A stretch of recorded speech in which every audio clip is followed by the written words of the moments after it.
So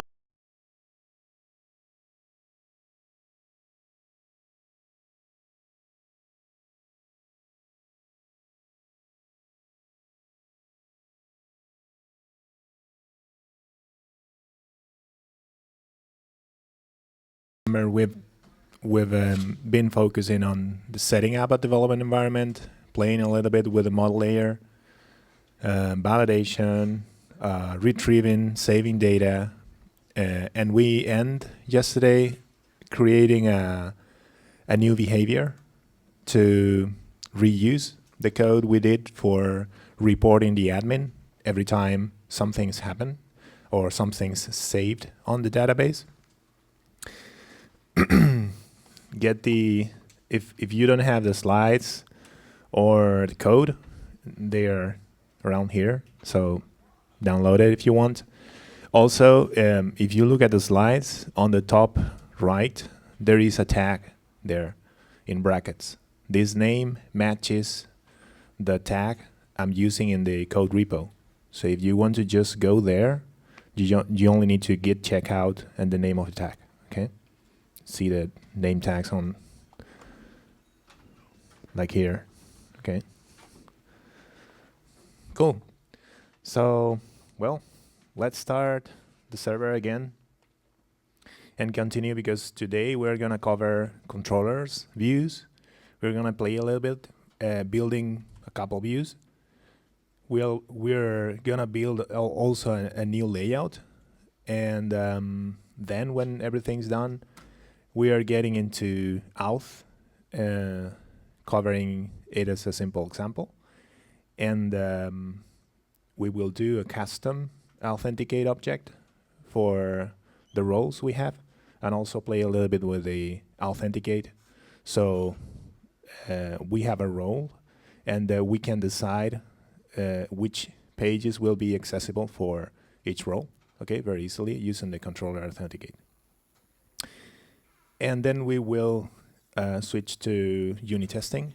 We will cover unit testing for tables, and also we will cover the example we have yesterday to mock and test the behavior we just created, okay? So we don't need to deal directly with the email class, okay? Good, so let's start. Talking about CakePHP, well, yesterday we covered basically the model layer, the M in the MVC, and now we're gonna start talking about controllers. Basically, all controllers in our application, if we follow the thin controllers, fat models mantra in CakePHP, should not have any kind of business logic there inside, should be thin, so they should rely on others to do the heavy work on your application, and just check some results and forward or redirect to other places in the application. So if we keep this mantra going on in our code, we will keep a cleaner code, easier to unit test, and also easier to maintain. All the controllers will extend the app controller in our application. That is like the generic or the initial place we could use to set up configuration for all the controllers in our application. For example, auth, that we're gonna do later today. Then one of the changes from 2.0 is there is no more uses, or the preferred way for loading models now is using load model in the controller. Yes?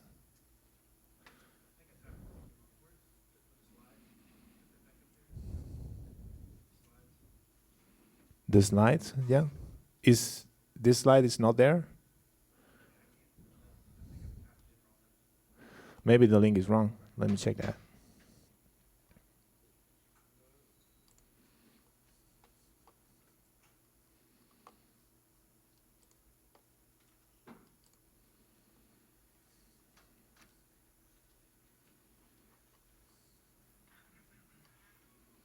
No, I see it okay. Is that right? I mean, I just unloaded the link, and here's what I get.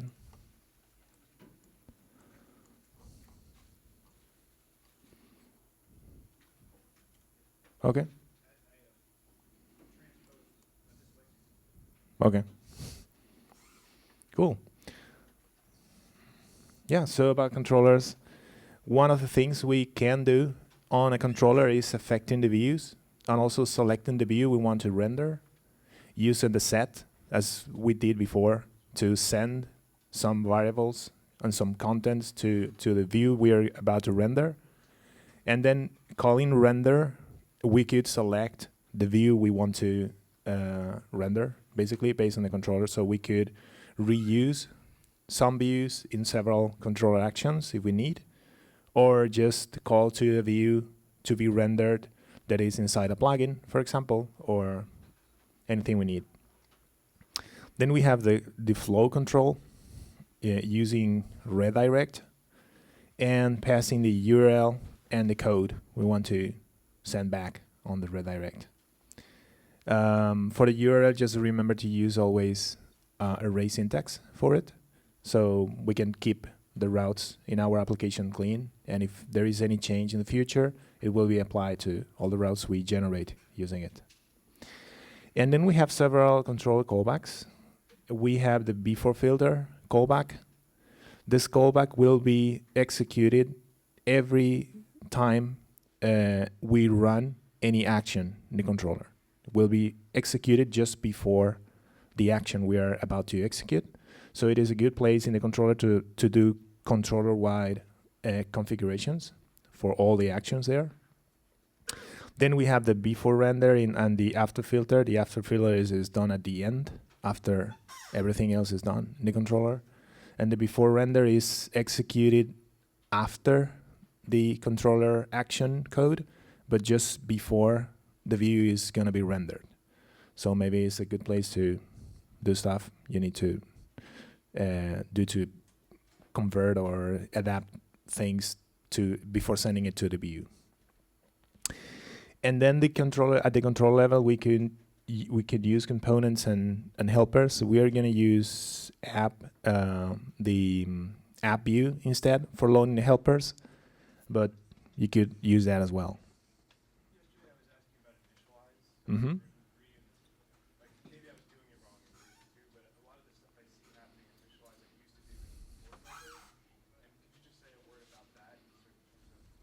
Yeah. Well, initialize is called when the controller is created, and before filter is called before every action is executed. So I would say things related with the controller configuration, I would put those in the initialize and leave before filter for something you need to do. For example, sending for all the actions, sending some specific variable to the view, things like that. Okay. Cool. So then, well, if we take a look at that, let me open any controller.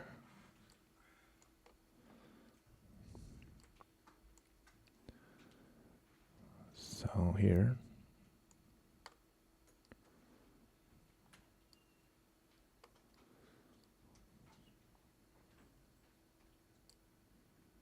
Okay.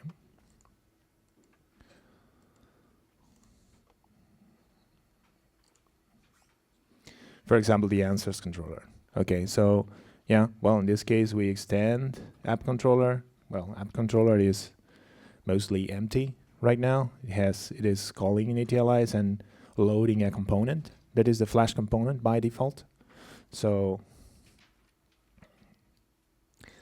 then, well, we are using set for sending data to the view.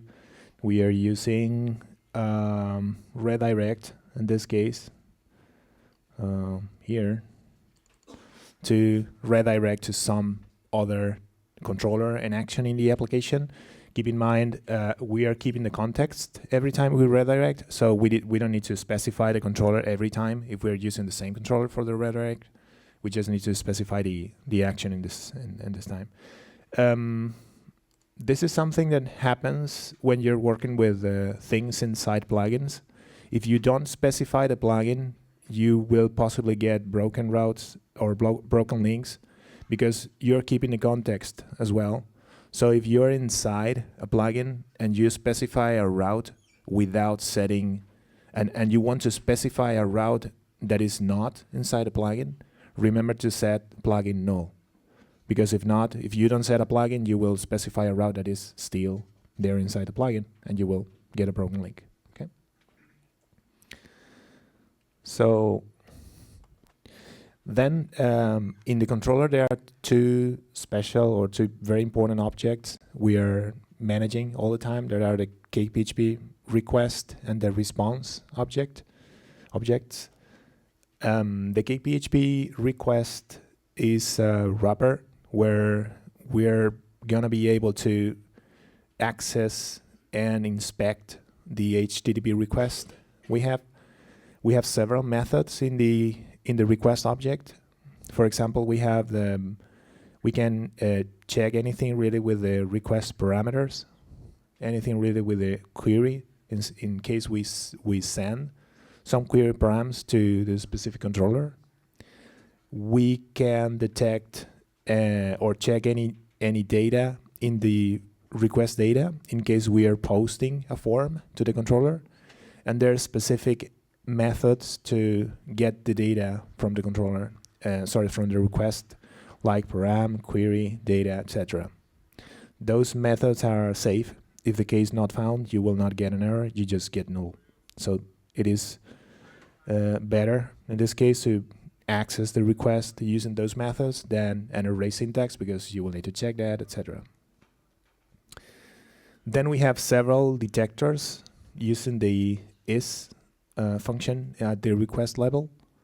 We could detect a lot of things related with the status or related with the request itself, like if the request is post, so you know that some data is available because there is some form posted to the controller, and then you can access the session through the request using request session function. Okay. Remember the session helper is deprecated, so the right way to access the session is through the request. Okay. And this is an example of what we get if we debug a standard request. The request is populated with action, the controller, the plugin, etc. So you could use those if you need to branch, or if you need to work on specific logic based on the right action, right controller, right plugin you are in. For example, for auth, we're going to use this later today. And then we have the response object. Everything we do to the response will be stored there, and at the end of the action, by default, the current response will be sent back to the browser. So we could change or specify a status code on the response we send back to the browser. We could specify a body if we don't want to render any view, or if we don't want to use the templating at all. We could just put some content there inside and then return the response, and we are just sending this back as the body of the response to the browser. Then we can alter the contents of the headers, this response headers, if we need to work with an intermediate proxy, or we need to specify some caching, things like that. We could use the headers to specify to change or set specific headers in the response that are gonna get back to when sending back the response. And well, a couple other things: expires, disable cache. The disable cache will set all those headers for different browsers, so they understand that this response should not be cached. Okay, this is like a utility function, so you don't need to specify all the headers one by one. And then we have the response file method as a utility as well. to specify all the headers and send back a file as a download to the browser. We're gonna stop here a little bit and do a quick example. So just to play a little bit with the controller and the response. Okay, so I want you to use response file I want you to create a new action in one of the controllers, I don't care. And I want you to use the file function to download the error log file in your application. I'll give you 5 minutes and start doing it my own. Okay?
Yes?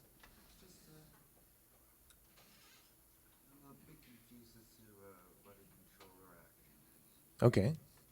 Look, the controller action here,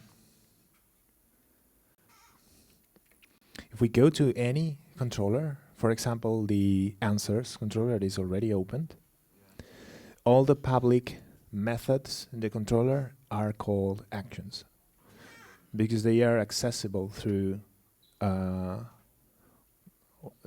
accessible from outside. They are mapped. In this case, all the actions are mapped using the default routing. So if you go and put the URL answers/add, you will run this specific action here.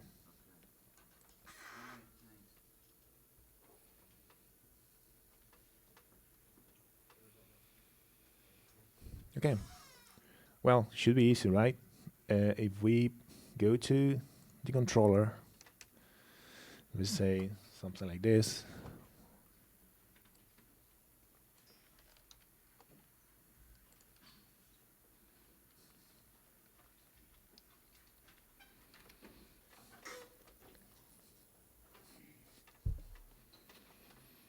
Okay. So we are creating a new action that is download error log. And we are using the response object that is available in all the actions. We have this response and this request available on all the controllers, on all the controller actions. And we are using the file method to specify one file that is inside the logs folder. This is a constant pointing us to where the logs are stored. And we want to download the error log file. We set download to true to automatically trigger the download when we click on this or when we visit this action. And then we are also setting a name. We are composing here a name based on a date, a full date for it. Then we are using the response to disable the cache, just in case the browser wants to cache this download. So we ensure every time we hit this action, a new file is provided. And then we just need to return the response object. When we return the response, there is no view rendered by default. So if we, in any action, if we return this response, CakePHP will not try to render the associated view. Okay. So what happens then is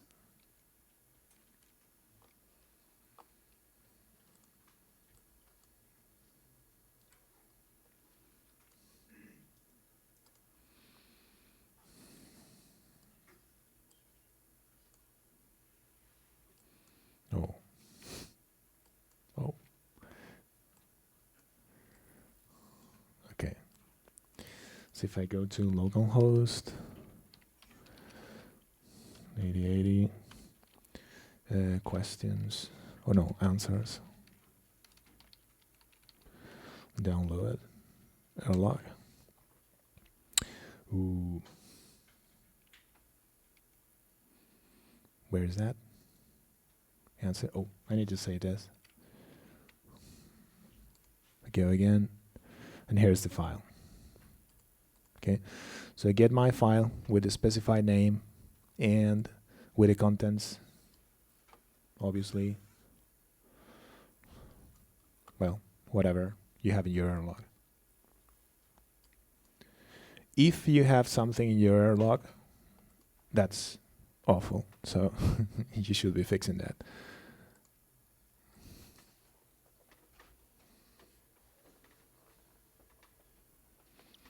Okay. So next thing would be talking a little bit about components and the core components. The same way we have behaviors in the model layer to reuse the code we have in the tables, for example, we have components in the controller layer. So if you find yourself writing or trying to move the same code from one place to another inside a controller, that's a very good candidate for writing a component. Okay. And the other good thing about components is the same as behaviors. If you find some component is useful, you can put the component inside a plugin and then distribute the plugin or use in several projects. So you have that on your side. There are several components, core components available in CakePHP. We have the session component and the Flash component. The Flash component is new from CakePHP 2, and it will use some magic to let us switch easily from one template to the other. We will see an example about the Flash component right now. Then we have a cookie component, auth component, security, and CSRF components. The request handler component, the paginator component, well, those are similar to what we have in CakePHP 2. So if you are already familiar with that, there are some changes, but not significant changes there. And then we have the ACL component. Anyone here used the ACL component before? Okay. It is now moved into a specific core plugin that is the ACL there. So is there. This is not missing. So it is just moved into a plugin like Bake or other tools in the framework. Okay. Talking about the Flash component, we are going to do a little example about a Flash component so you can see how easy it is to override and generate new Flash templates. You remember it was not so easy to have several or different Flash templates in 2.0. So you could flash a success message or flash a failure message or anything like that. And now this is super easy to do. You just need to use the Flash component. You could use a property, but this is not the right way to do it. It's much better to load the component directly. Okay, so this here is a little bit outdated. And let's try this. I'm gonna flash here from answers controller, for example, in index. We could use the big method in the flash component that it does not exist yet, and it will never exist, because it will be mapped to a specific template to render the flash message.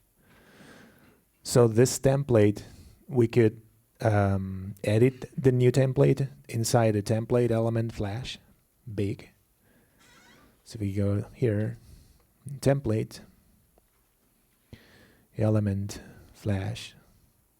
We create a new one, for example, like this.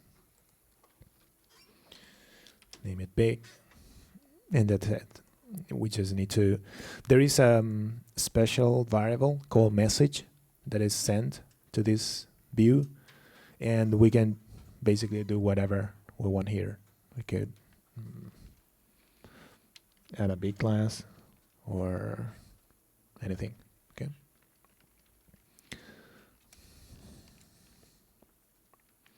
We go to answers index.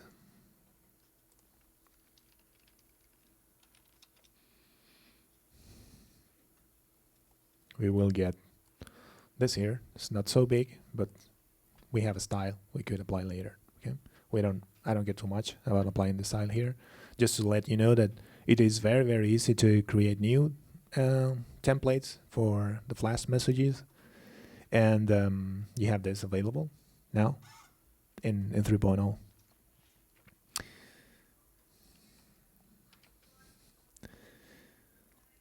Then we're gonna jump into the views. Well, as a basic introduction, and this applies also for the views and also for the email templates that are basically using the same templating engine. We will have a layout.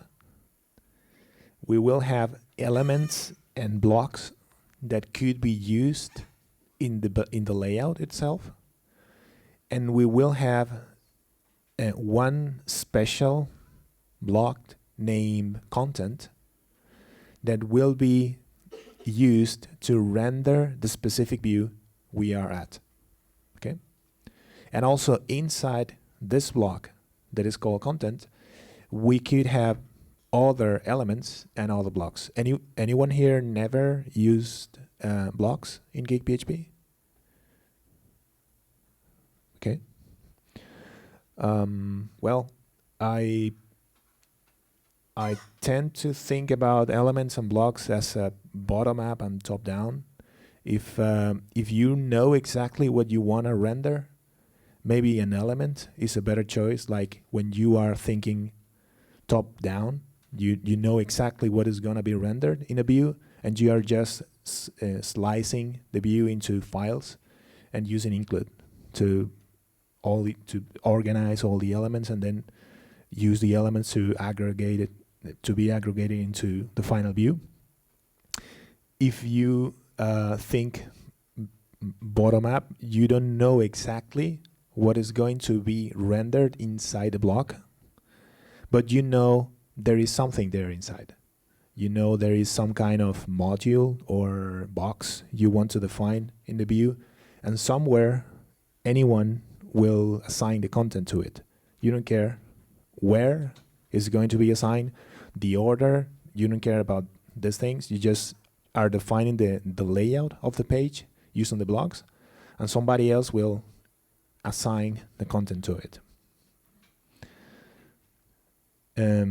CakePHP provides a default layout that is called default. And obviously, if you don't set the layout, it will use by convention the default layout. But you could create any amount of layouts you want, and obviously any amount of intermediate views, because there is another thing here that is there is a concept of view extension. So anyone used view extension before? Okay. Only you? What's up? Okay. View extension is very useful. It will allow you to have sub layouts in your application. If you have a complex application, like a big admin application where you have all those views, like a left sidebar and a right sidebar, or a top menu or an intermediate menu and whatever, and this is everything, and this is the same all the time.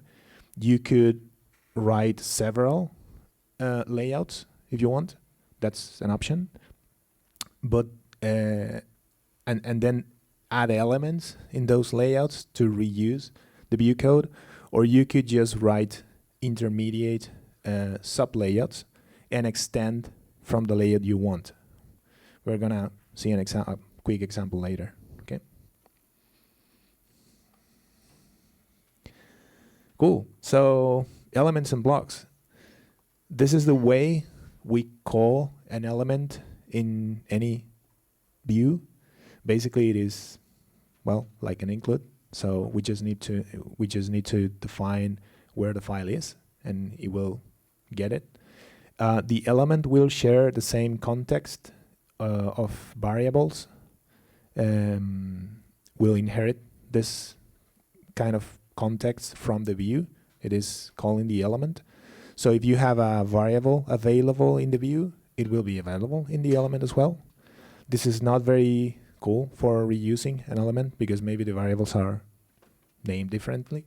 So you can pass parameters to the element the same way you are getting the element. So if you need to alias the variables you have, for example, for reusing an element, it's a good thing that you have this feature, because you can just use the name that the element is expecting and then pass any variable you have available in the view. And for blocks, we have a way to define a block and a way to assign content to a specific block. In this case, anyone here knows what is gonna be? Well, let me tell you, you could have start. Every time you call start, you will override anything you have in the block before and start putting content into it. If you use append, the content will be appended. If you use prepend, the same. And when you call end, the content sent to the block will finish. So then you could also use assign to send some specific content to any block instead of using start and end. And based on that, what do you think it will be rendered if we do all of this? If we start, what do you think it will happen or will be rendered in the block?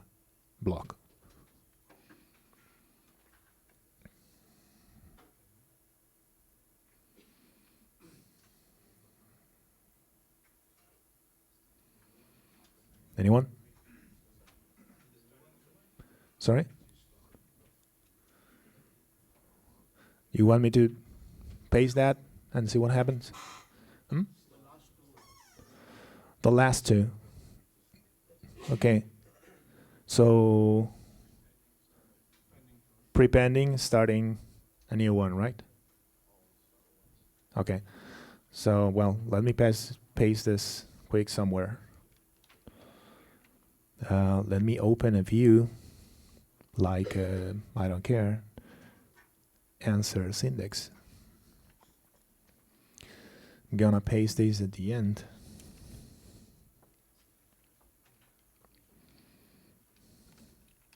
Okay. So we are starting to send the content to a block that is called block. And then we finish we send this string to the block. We end the sending of data to the block, and then we prepend something to this block, we append something to this block, and then we start again. So because we start again, we get rid of everything that was there before in the block. We started a new one, and then we prepend this. So the output should be like this.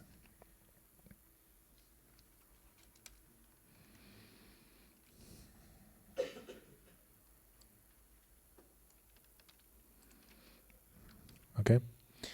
So the only thing that is missing here is to declare where the block is going to be rendered, right? We could go to the default layout.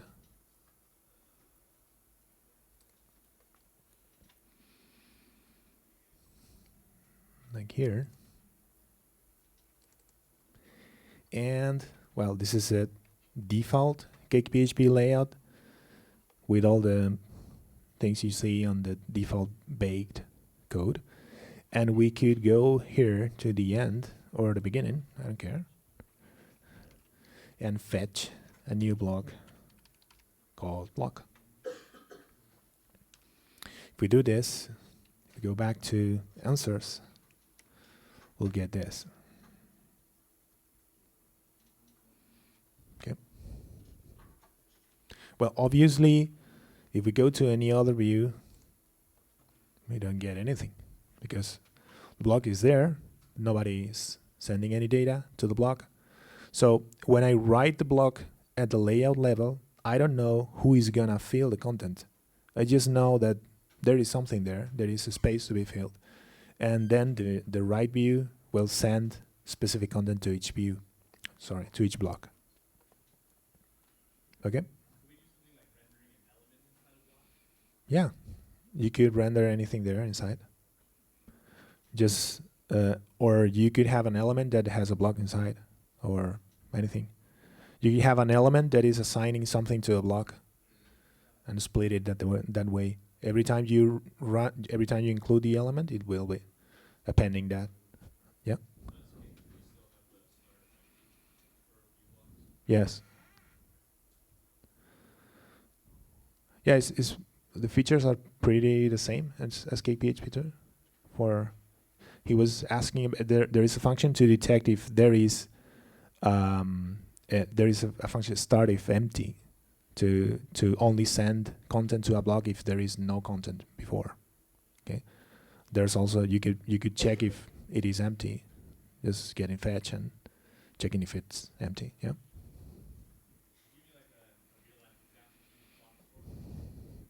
For a CMS, for example, or for an admin page where you have a left and right sidebars, or an intermediate menu with breadcrumbs, for example, and you want to just send things there. For example, like breadcrumbs. Yeah, they change on every view. So on the top of the view, we could do an example of that if you want. Well, but you get the idea. Yeah.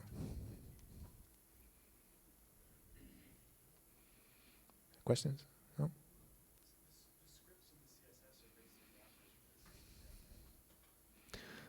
Which ones? Oh, in the layout. Yeah, we're gonna cover that now when talking with about the HTML helper. But yes, totally. This thing here is a wrapper. Well, if we use this HTML obviously in the view, we are referring to the HTML helper. The HTML helper is there to write correct markup for you, and it gives you some tools, so you don't need to, for example, use the path here. You have a configuration in the app.php here at the beginning. Here's the CSS base URL. So this is the relative path inside the web root.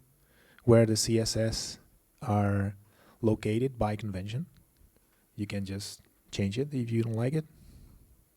But if you just use this HTML CSS, you will include the CSS file with a link, and the path will be relative to whatever you have there configured. So if you move to if you move your assets to a remote server or a CDN or whatever, you just need to go there and change the path to an absolute path of your CDN, and it will generate the URL automatically. You don't change anything. Or you could set that by configuration in a local file, for example. So in production, you are referring to your assets in a CDN, but locally, you just have your assets there.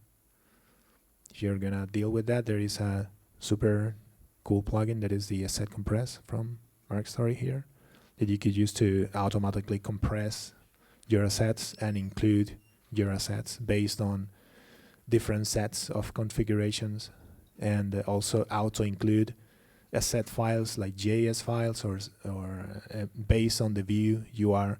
So if you put the JS file in the right folder based on the controller action and view you are where you are, the JS file will be included automatically for you. That is cool.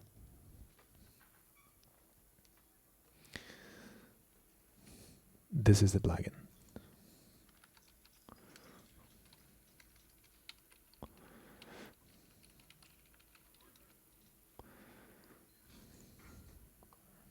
Okay.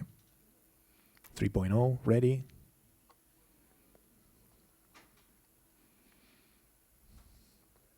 Okay. Cool. So we have blocks.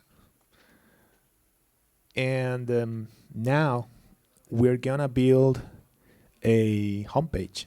Okay. We are gonna create something like this. I'm gonna break the example. I'm gonna work on the view now, and you're gonna work on the action and the model method to retrieve the data. Okay, you got an idea yesterday about the model layer in the morning, and then a deeper idea in the afternoon. So you should have now the tools to retrieve any kind of data from the database. So we're gonna split this. I'm gonna work on the view as an example. I'm gonna create a new silly bootstrap template, just copy pasting the code from an example in the bootstrap page. And then I'm gonna include some CSS and JavaScript resources from a CDN, and add a content block, add some navigation on top using an element, and then you will have 10 minutes or so to build the action and build a model finder, if you want, to retrieve the data from the database and send it to the view. Okay? So let's get started with this. Well, the objective here is add a new home action in the questions controller, and we are gonna get the latest 10 questions, and we are gonna display those questions with the related answers and the users. Okay, so we will have this kind of table here that you can barely read, but basically the table will have, let me see if I can find a better screenshot of this, but the table, you will have the question on the first column of the table, then you will have the answer on the second column of the table, and the yes or no, sorry, the user and the answer. Okay, so let's write the view first. The first thing I'm gonna do is we are gonna create a new layout inside the templates, template layout. I'm gonna create a new layout that is called, oh, Bootstrap.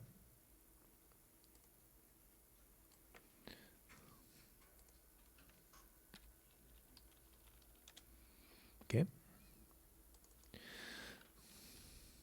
Get rid of this. So the layout I'm gonna create here is basically going to the Bootstrap examples page, copying all the HTML there, all the markup, pasting it there, and changing a couple things. So we don't need to download the CSS on JS files, but just link it to the CDN resources.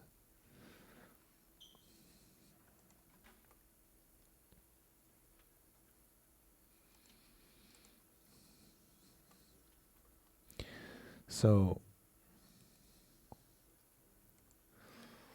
let me get this.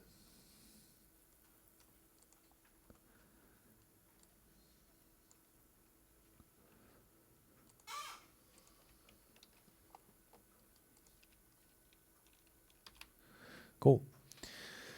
So this is actually is not using the HTML helper at all.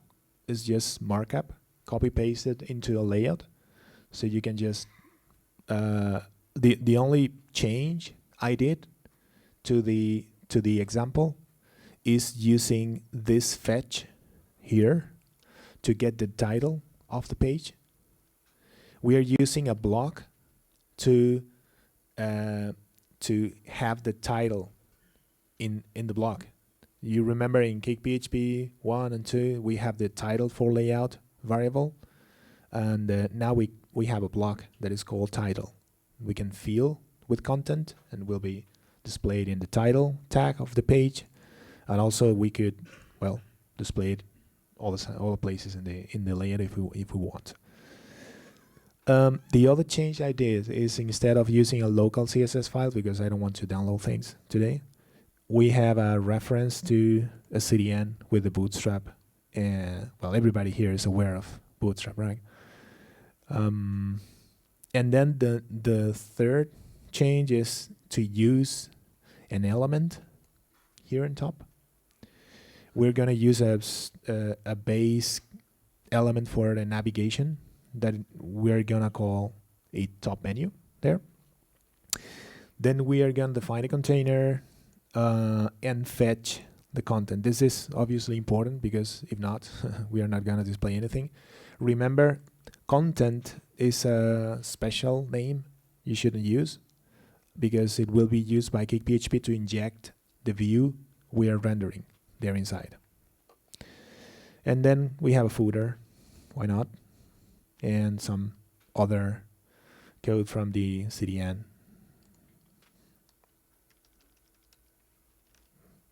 Better. Okay, so now we have a new layout. The next thing I'm going to do is I'm going to write the view.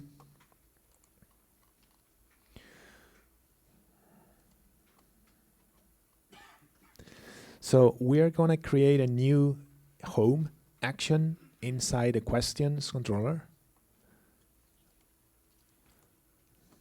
And I'm gonna then we will need to, if we follow the conventions, and we're gonna create a home template inside a questions folder. So here I'm gonna create a new view. I'm gonna call it home.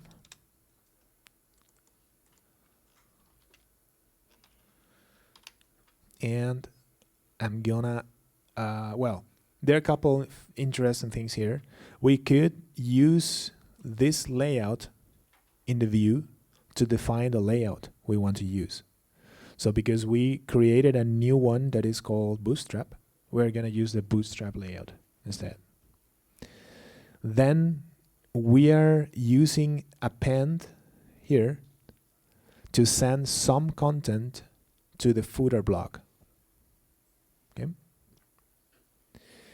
Then we are using, this is not very interesting. Then we are using a table, and we are getting all the questions. And for each question, we are using a subtable here. Well, not a subtable, several columns here. So we are just displaying the title of the question, and then for each answer, we are displaying the answer and the full name of the user.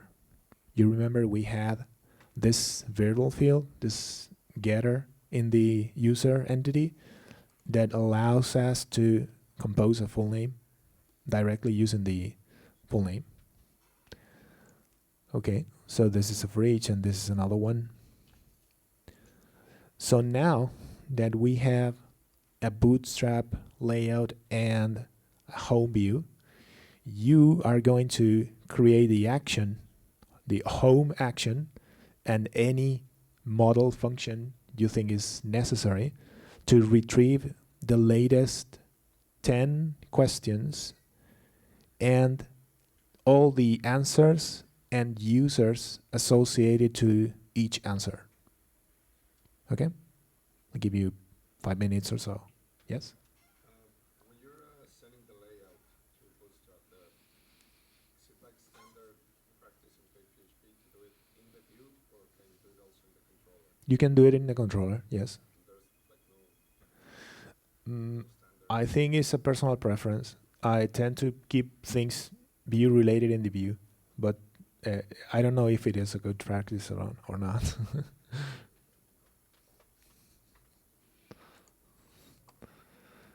So go ahead and write a home action and something in the model to get everything you need. You need to get the latest 10 questions with all the answers and users related. Let's say 5 minutes until 10. Raise your hand if you get stuck with that, and I can go there and help you.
Okay, you got something? Let's write the action together. So I should go to questions controller and write a new public function home.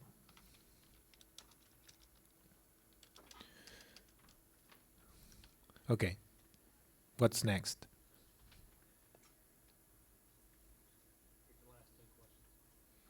Yeah, but how? Well, load model, we could use load model, but we don't need it because we are in the questions controller, and by default, we are getting the questions table by convention. But you're right. I mean, we could do the load model, whatever. Okay, but we don't need it. So next, there's questions. Find. Because of the find, now we have a query object, and what we want to do to oh, wow. What else? Order.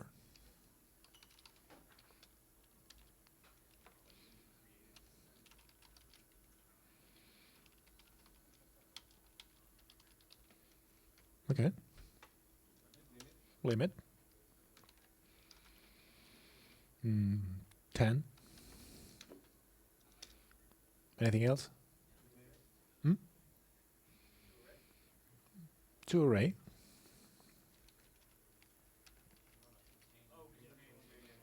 Contain.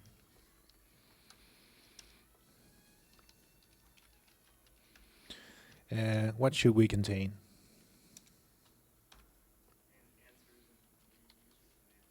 Answers and users.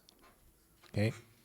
Keep in mind, well, if we use the dot, we're nesting the contain, and we're containing all the answers associated to each specific question, but also the user associated with the answer itself. So we get all the nesting there down. Well, we are getting a lot of fields. Possibly this could be optimized. We're not going to do it. But remember, if we need to specify on contain to filter and get only specific fields, we have this notation like fields. And we could specify here, for example, if we only need the ID, the first and the last name or whatever, we could use users first name, users last name,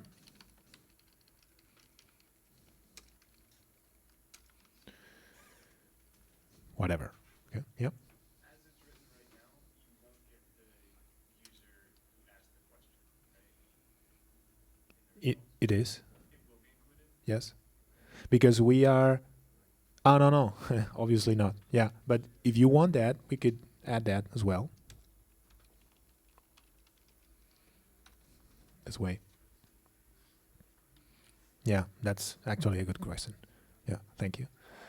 Because, yeah, we are getting the user for the answer, but maybe we want somehow the user for the question as well. Yeah. We're not using it right now, but let's get it. Okay. So now we have something here that is called questions.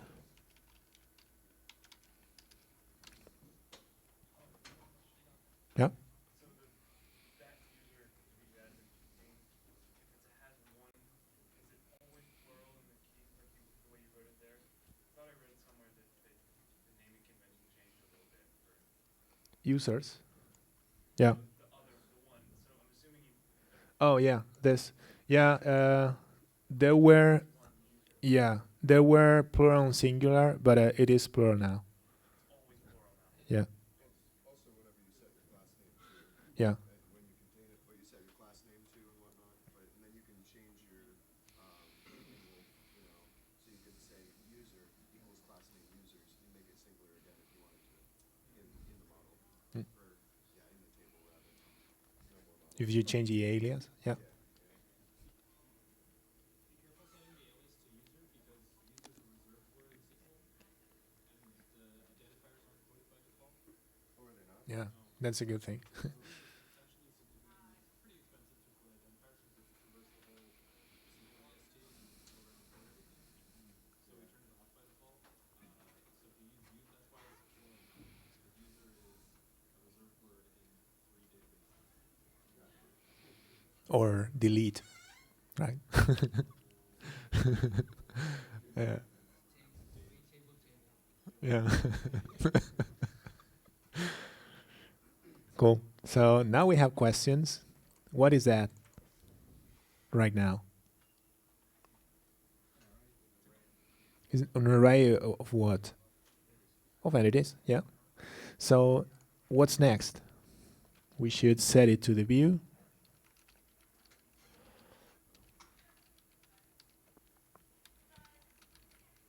Oh.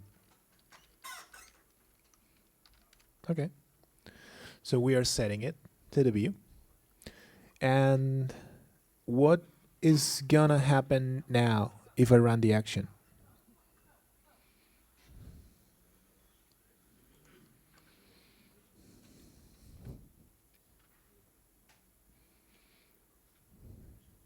Well, it won't work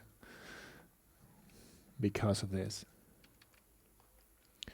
So if I go to questions, home, I will get an error. I'm missing the top menu layout. So let's add it. Elements, layout, top menu.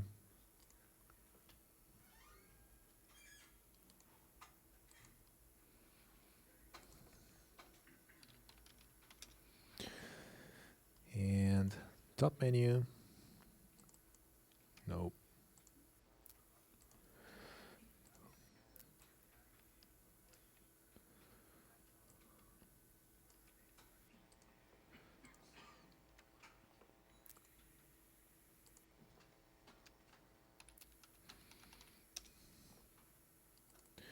Well, let me add some random markup here from the bootstrap example as well.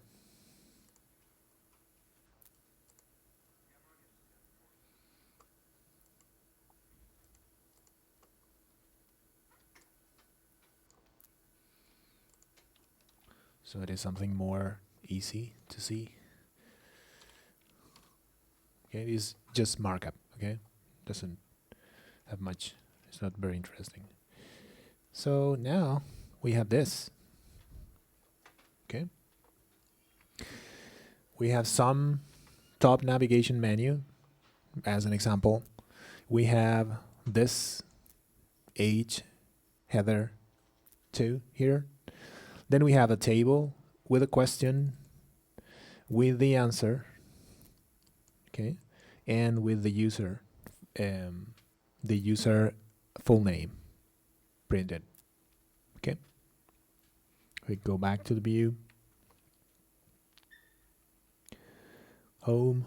This is what we are doing. We are iterating over the questions, printing the title, then over the answers, and answer and full name. If we follow the example yesterday and we want to, well, if we follow what we discussed in the afternoon in the advanced workshop, imagine that we want to format the answer. So one way could be building a helper for that. So we could build, and we are gonna build a helper that will take an answer as an input and will format the answer value. So we will. It is super easy to do because we are only gonna print yes or no or something. But just as an example for you to build a helper from scratch, and don't get blocked on that. I'm gonna bake a new helper. Let's call it answers. Where are you? Oh. Yes. Where? Yes.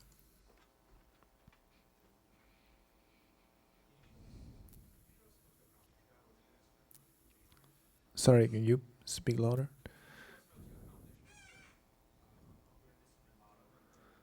Yeah, sure.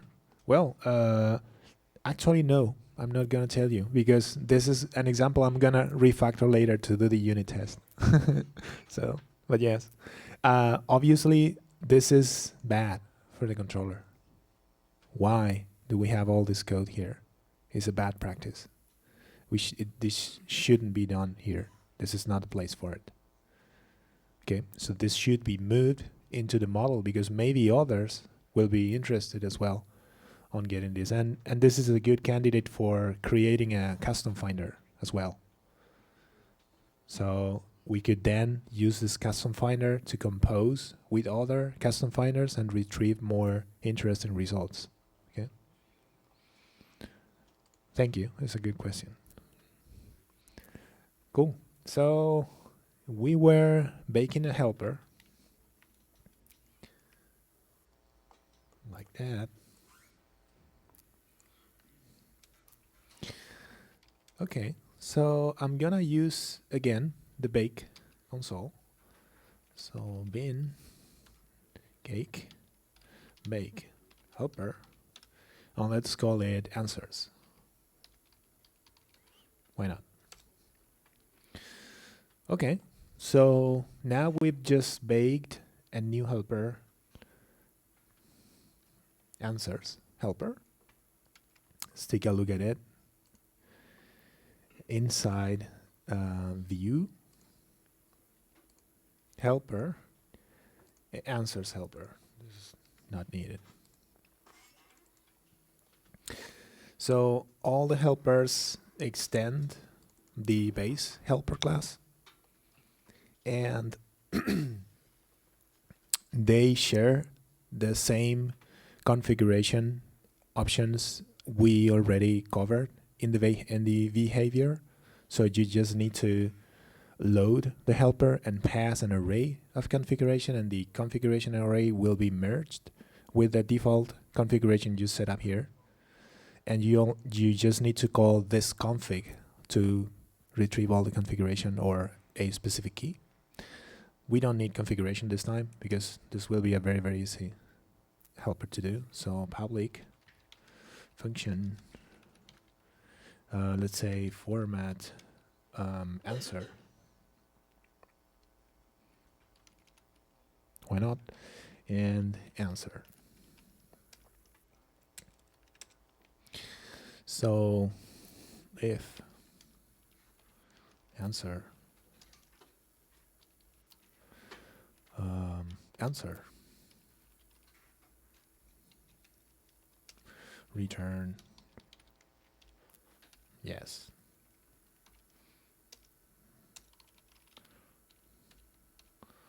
Oh no. Okay.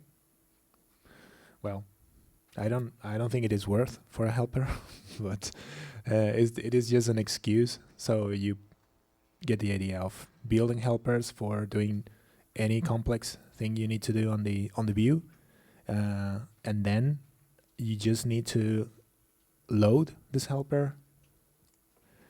If you go to app view, you have here a place to initialize all the helpers you need.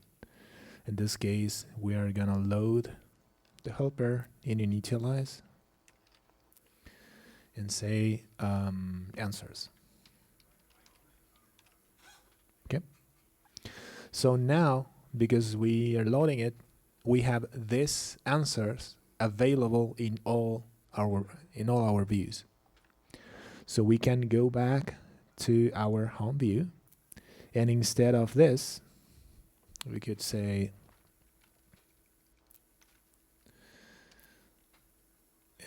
this answers.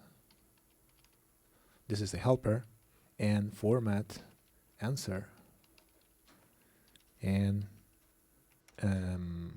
answer. Lot of answers. Okay. If we go back and take a look at the output, we do it. Now we have yes, we have no. Okay. So, well, instead of adding a lot of ifs or elements to print specific things on the view layer, we could think about moving this logic into helpers, because helpers are PHP code. They are very easy to test, and you have everything there packed. Usually they just read something or format something or compose things based on a table or based on a tree or whatever. So it is usually easy to test, and you get rid of all this code from your views and get a cleaner view layer that is useful for maintaining your code. Cool. So now we have this view, but I don't like it at all, because I don't want the mix of markup and PHP code here. So I wanna refactor this view using the HTML helper. Okay. The HTML helper will generate well formatted HTML element or markup, sorry.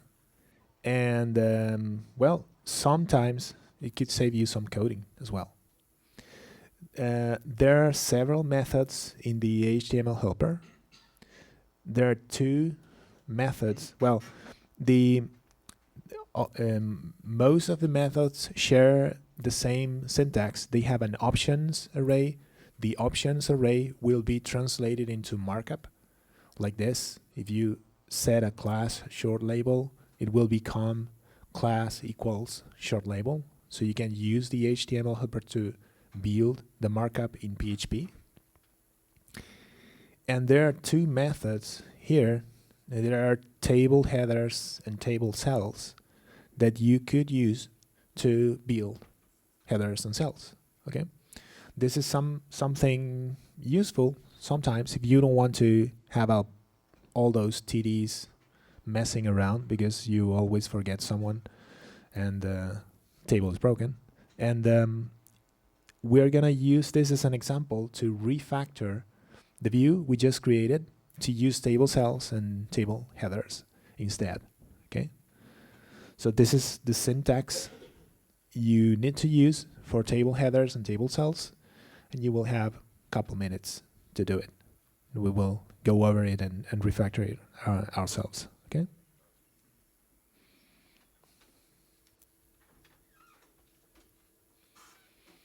As always, raise your hand if questions.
gonna start right away. So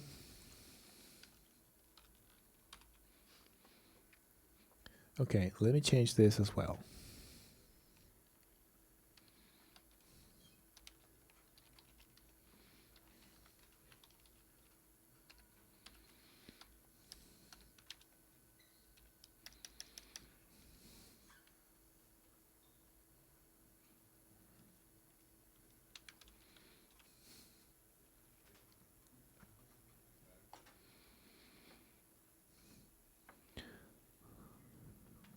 Okay. So after refactoring, I'm getting rid of most of the markup in this page. If I refactor this a little bit more, I could get rid of all the HTML code in the view and just use PHP and the HTML helper to generate whatever I could. There is a function in the HTML helper. It is a tag function. We could use the name of the tag and pass any content on the right. So if I continue refactoring this way, I could do something like these HTML tag table table contents and whatever.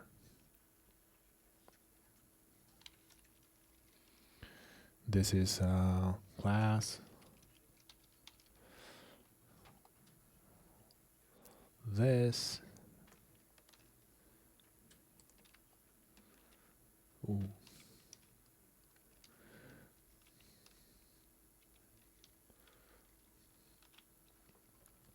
So now we need a table contents. There is no more table here.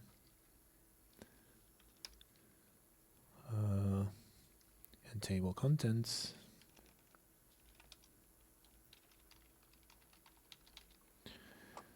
is this.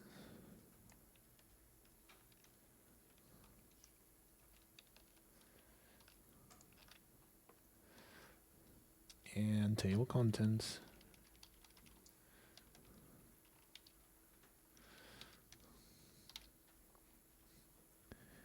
is, well, for each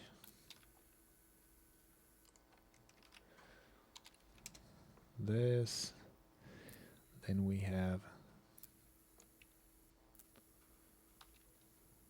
this here.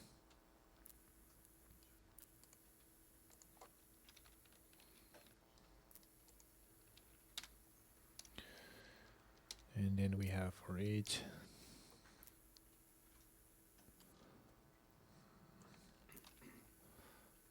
this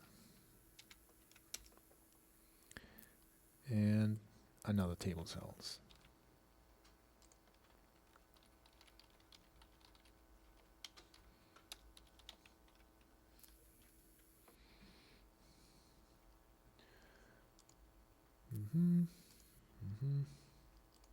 Okay, I think that's it.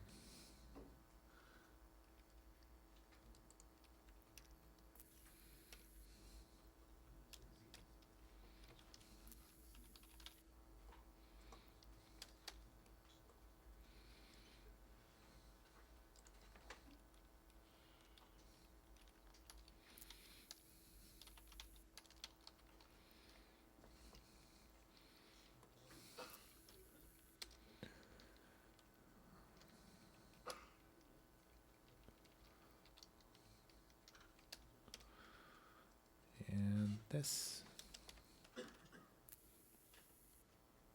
and this. Good. So we have a view, but there is no markup there inside. I don't know if it will work. Hopefully, yes, but you get the idea.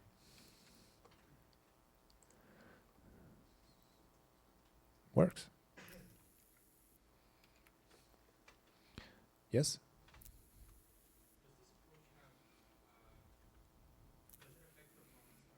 It is, yes, because we are doing a concat here. and that's not good. If you have a super long strings and you are using like this concat, you're like doing it twice, because if you output directly to the view, it is there. You don't need to add all this into a variable and then output to the view.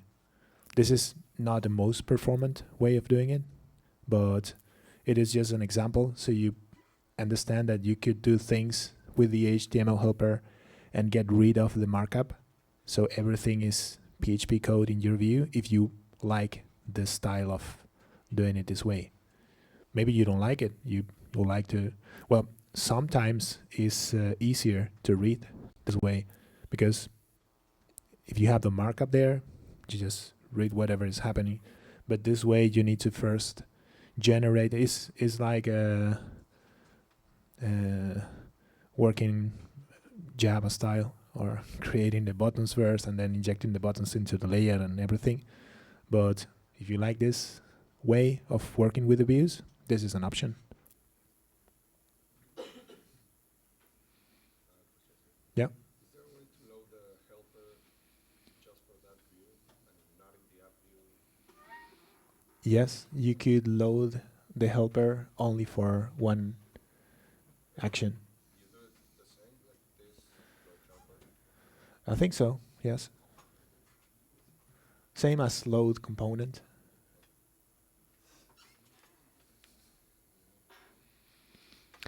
Anyway, it is lazy loaded. So if you declare that in app view, it won't be if you're not using it. Right. Is that the same for components? It is the same.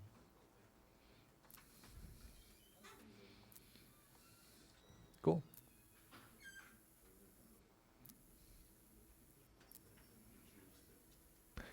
Any other question?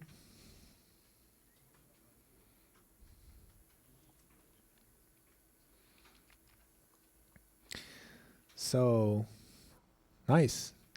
Then we have the form helper.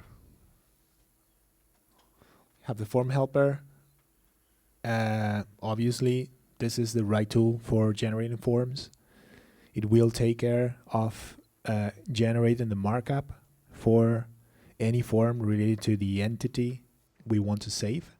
So we don't need to write all those inputs manually, but the form helper will do that for us. But also the form helper, as we already discussed, is able to inspect somehow the entity and the schema of the entity and generate some extra markup for you in case of the entity is required. For example, in case it has a validation rule that requires the field to be present in the form, and also if the entity field is an association to another table, it will understand the association and show you the right input. For example, it will show you a multiple select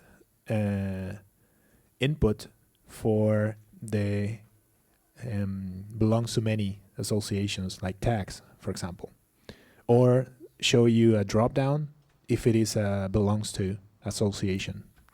Okay, you don't need to, obviously you can configure all of this when you generate the input, but if you follow conventions, usually this is not needed. You just need to put the name of the field you want to render in the form, and the form helper will take care of understanding what needs to be rendered. There are also some other conventions, some other useful conventions to understand. For example, if we go to a questions controller, why not? If we go to the view here, okay. Now, if we go to the add here, you see we are getting the list of the users, the list of the elections, tags, etc. as a list. This is the way to retrieve an array with the ID and the display field by default of each table. Okay. And well, there is a safety limit on 200, but you could raise it or remove it. I don't say remove it is safe, so just keep some kind of limit there if you have a big database. And or just don't use a dropdown. Use a search as you type or whatever you feel is best. So, but keep in mind we are using conventions as well for the variables we are setting to the view, and because of the variable is called users, and there is a user field rendered by the form helper, because those two match, the form helper will understand that he will use the values for this specific dropdown. So if we go to questions add view in template, we get a questions, we get to add. Well, there are a couple links. We don't care much about it. And then we have the form helper. We are creating a new form. Keep in mind, because of the conventions, we don't need to specify the action for the form, because the form helper, based on the entity, will go by default. The action will go to add if the entity is new, and will go to edit if the entity is not new. Okay, so based on that, it will generate the right action. We could define the action here if we don't want, or if it is a function that is not add or edit, any other, we could just override the options here.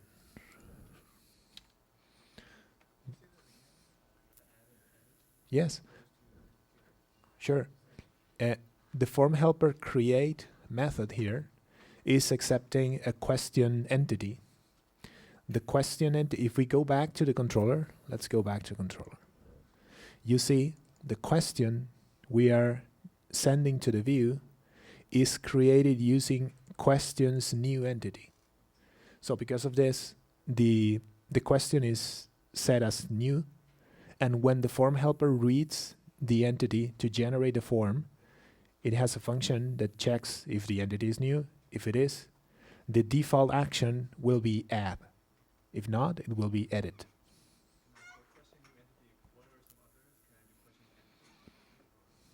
Where? Oh, here, patch, for example. Patch entity. Yeah. In case you have some data coming from the database and some other data coming from a form, and you want to merge those, you could use patch entity. Keep in mind and always remember, for new entity and patch entity, you need to check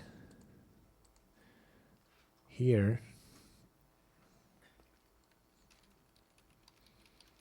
in the entity level, you need to check the accessible field configuration for the field you are matching, or you are patching, is set to true. Okay, if it is not here or is not set to true, when you call new entity with an array, or when you patch an entity, it will ignore this field. Okay, this is for security mostly. Okay, it is like a whitelist. So if there is data that should not be coming from the userland, like a specific ID or something that you just want to manage yourself manually in the controller or the model, just don't set it as accessible. So every time you generate a new entity with a data array, or you patch the entity using some other data, this field will not be used, okay, as a whitelist. So once we have that, okay, then, well, we are using some markup for the form, and then we use form input and use the name of the field in the entity to generate the input in the view. keep in mind here we are using options users to assign, well, if the users is an array in options, by default the dropdown will be the input will be a dropdown. So because we are assigning several options here to the user ID, and also the user ID is an association to other table, it will display a dropdown with all the users we've already found using find list in the controller. Okay. Then we have a button, and we are ending the form. So this is, well, you're already aware of that, but this is it. You see the dropdown is generated, and the dropdown here generated as well, and this is for tags. Because tags is belongs to many association, it is a multi-select input, because you could have several tags assigned to the same questions, etc. Okay, or nothing. So that's it for the form helper.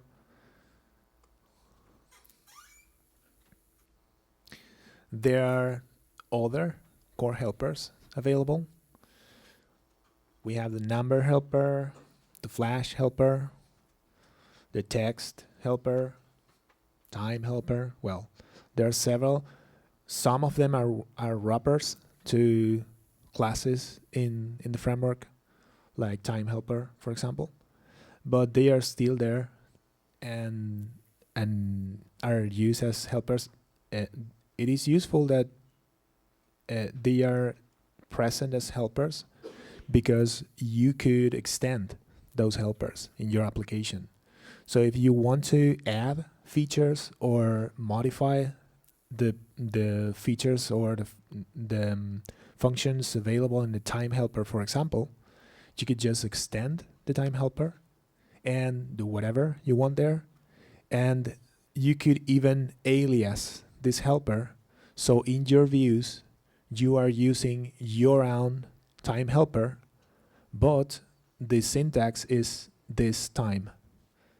So your views doesn't change, but the features change, because you're extending the helper and aliasing the helper in the view. We could get an example of that later if you want.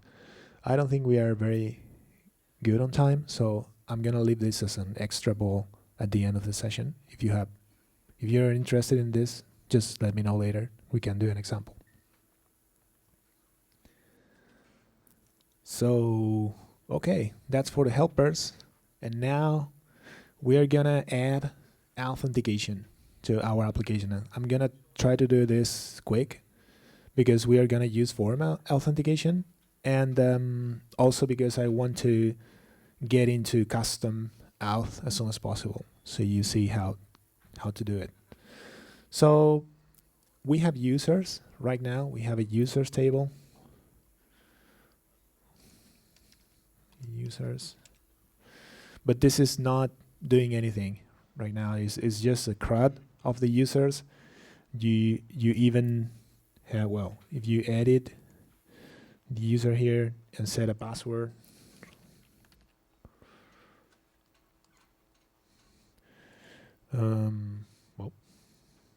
sorry, admin, we have validation. And the password,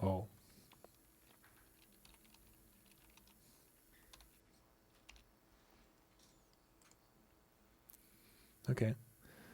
So you see the password is not hashed right now. Well, it is just CRUD. So we're gonna build on top of this users table an authentication system, so you will be able to authenticate your users and also authorize some user roles to do specific actions in your application. Let's start adding auth.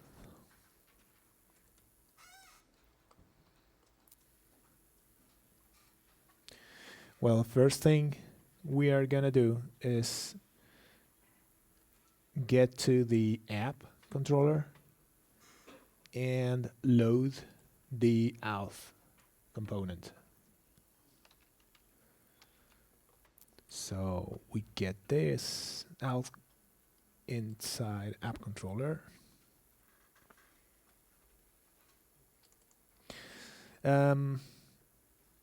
Why? Because, well, we want all our application to share the same auth configuration. So we put it here, and it is shared across all the controllers we have in the application. Okay. So what we are doing here is we are loading the auth component the same way we load any other thing in CakePHP 3, and we're passing an array of configuration to define how the authentication will work. Okay. We want to have form authentication, so we expect there will be some form somewhere in the application that will post the data to some other place in the application. Okay, there will be a form with a username, with a password, and a submit button somewhere. The auth component will pick this information from the request and identify the user if it is a valid user. Okay, but we can configure how the auth is going to work. In this case, we are using form because we want to have a form, but there are other ways, for example, using digest authentication or using basic authentication, HTTP basic authentication, etc. We're using a form today, and one of the configuration fields or keys we could use is the username and the password. In this case, the username we are going to use for authenticating the user is his email. Okay, the password field will be password, but the username field will be email, because we don't want to, or we just want to use the email. Why not? Okay, so we could use this as a configuration for the authenticate, and also when defining authenticate, and we will see an example of this later, when defining authenticate or authorize methods, you could stack as much as you want. If none of these authenticate the user, then you are not authenticated. But if one of them authenticate the user, it will stop there and set to the session the current user values, the data of the current user authenticated. Well, for now, let's leave it as it is and use the fields, the email, and the password. There are other configuration options we could use. For example, we could use contain in case we want not only to retrieve and store the user in the session, but also we want to get anything else. We just use contain here, and we could retrieve. Imagine that we want to get the user and also the party that is associated to. We could just contain party, and everything will be retrieved and stored in the session. And also it will be accessible by the auth component later. Okay, so that's an option. And then another option is to use a scope. Sometimes you will have enable or disable users in the database, or whatever, enable or disable, for example, or active users or soft deleted users, things like that. You could add all those conditions to the scope. So every time you authenticate, you will pass those conditions, so you're not authenticating an disabled user or something. Okay. Yeah. Yeah. Not is the default.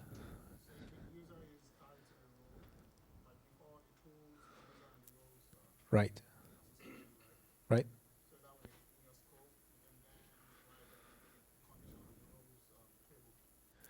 Sure. Yeah. So imagine that we want to get the party, for example.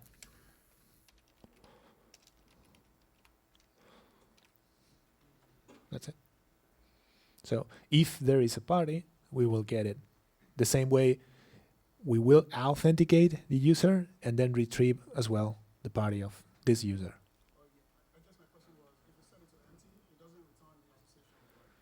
Yeah, empty is the default value, so it doesn't return anything but the user.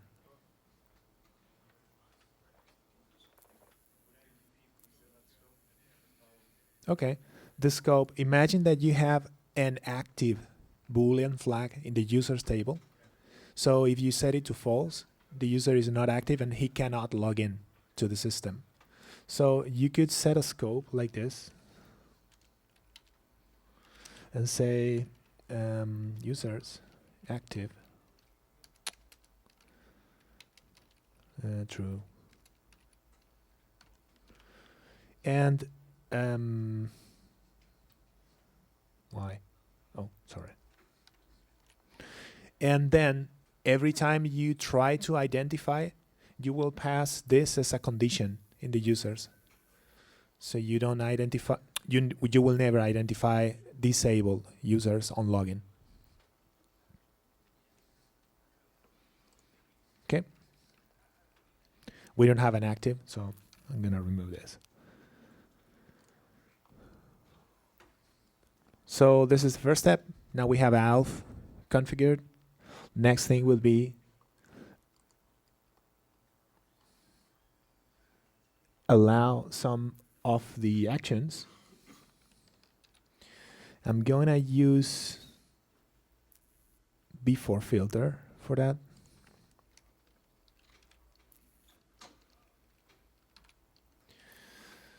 Okay, so what I'm doing here is using the allow method in the auth component, because auth component will protect all the actions by default. If we want some of the actions in the application not protected, or we don't need to be authenticated to access those actions, we could use allow to define those actions will be public for everybody, even if they are not logged in the application. Okay.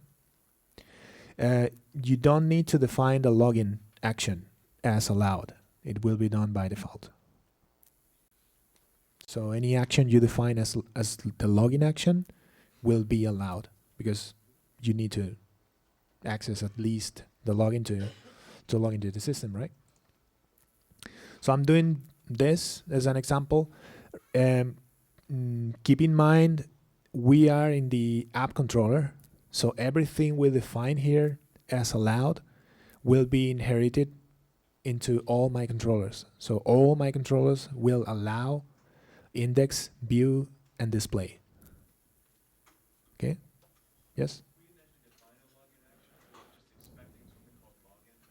Right. We are going. Right. The convention is users login, but you can change that. Yes? Okay. Yes? Mm-hmm.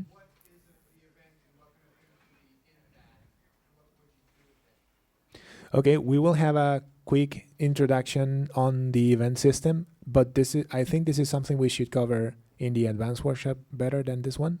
Any Jose, do you have something on events later today? Cool. Any other question? Yes? Sure, of course. That's the idea. You go parent first, and then you override whatever you want to. Well, actually, is not very good to define allowed in the app controller unless you are very, very sure that the action should be public, because this is allowing all the controllers to any user not logged in to use the index, the view, and the display. Okay.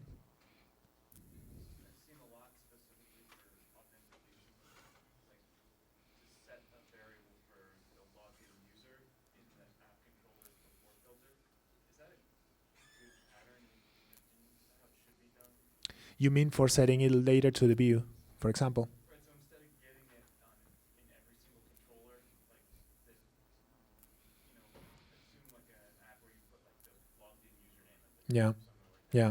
So setting it in the before filter here to cascade with the rest of them. Does that Yeah. make sense to you? Why not? But you have the auth component, and it is already available at the view level and the controller level. You just need to do auth component and call user method. It is a static method, so you just need to pass the key of whatever you want to retrieve. So in your view, you could do auth component, user name, and you get the name there. If you prefer to have a variable for something else, or you don't want to call a static method for mocking it later or whatever, that's another thing. But okay. Questions? More questions? No? Cool.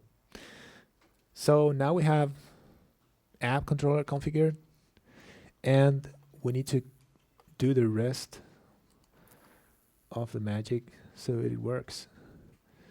Following conventions, we will have a users controller. We already have a users controller because we had a users table and we build a CRUD. But what we are gonna do now is to create the login, the logout, etc. in the users controller.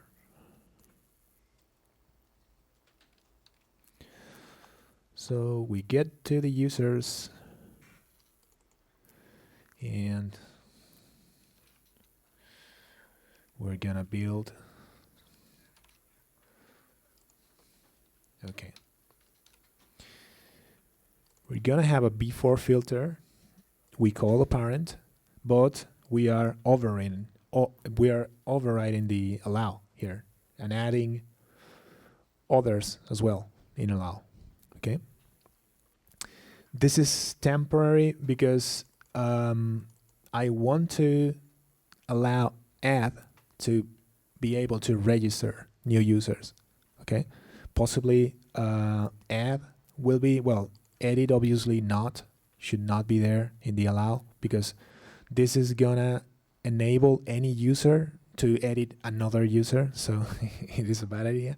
But I'm gonna leave it here just for now because we need to edit the users we have now in the database because the password is not hashed yet. So we are storing password in plain text and well we need to fix that. Yes. It is. No, it is merged. So we are allowing all of that. Yes. Yes. If you wanna change this, you could use deny. Yep. As I told you, well, I'm gonna get rid of this because I don't like it too much. Anyway. Answers, no, in app controller. This is, I'm gonna leave only display. Why not? Okay, only for pages. Pages display. We could put this into the pages controller as well. Here, set it at before filter and allow display, and I like this much more. So let's not do this because I don't like to allow things at the app controller level ever. So let's do it right and allow only in the specific controller.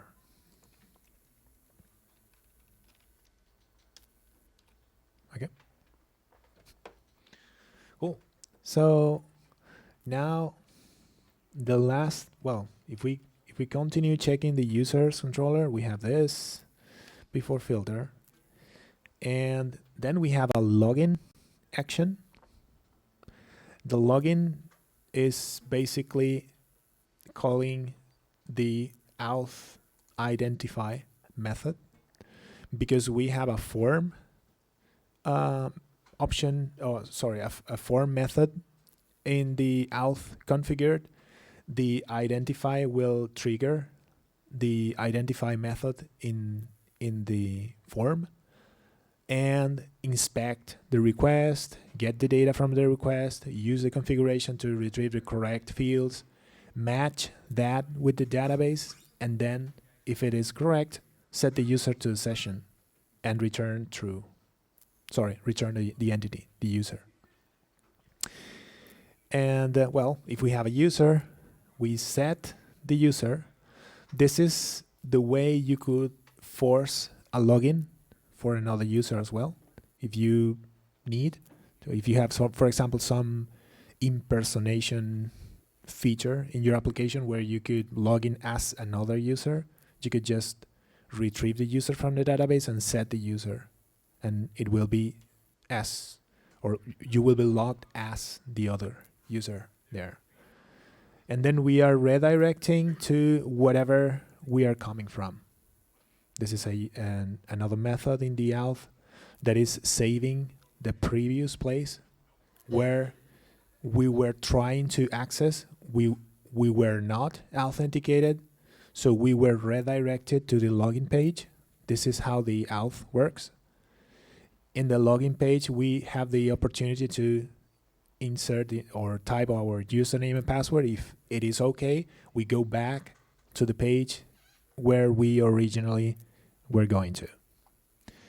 And then we have a flash message, whatever. We have a logout, and that's it. Basically, we have a login and a logout right now. So once we have a login and a logout, we just need to add a form for the login action.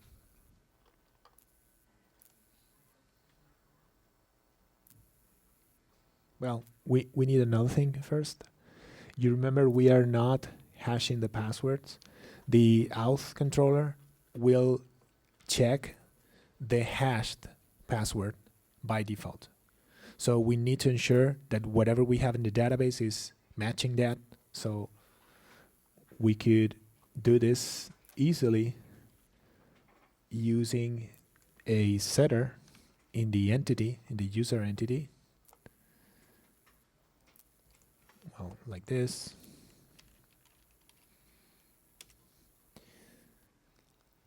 Put a setter here.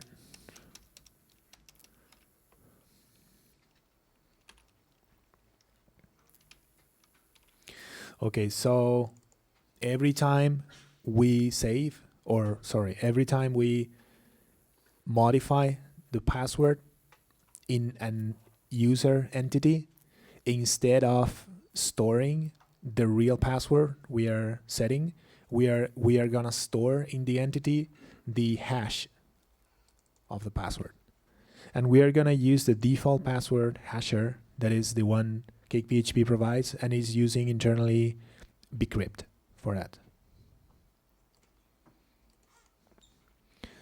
Fix uses and done. So that's it. And the last thing would be create a login action, sorry, a login view with a form. So we get to the users template folder, template, users, and we create a login.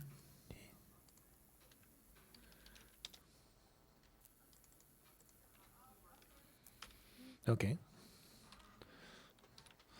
The login is pretty simple. We, well, this is not needed anyway.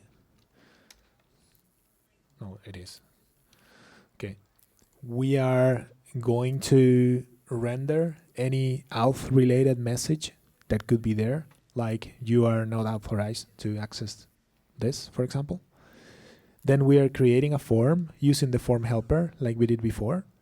And we are setting, look at this, we are not passing an entity in create. So, well, we are just creating a form as it is. We are setting an email and a password inputs. By default will be a text or a standard input field. And we are creating a button and an end. Because we are passing, we're not passing an entity here, the action by default will be posted to the same controller and action where we are right now. So users login. Okay. Cool. So what's next? Checking whatever is working. The first thing I need to do is I need to edit this John Smith guy. Oh. Users controller before filtered. I need an event there. It is. Oh.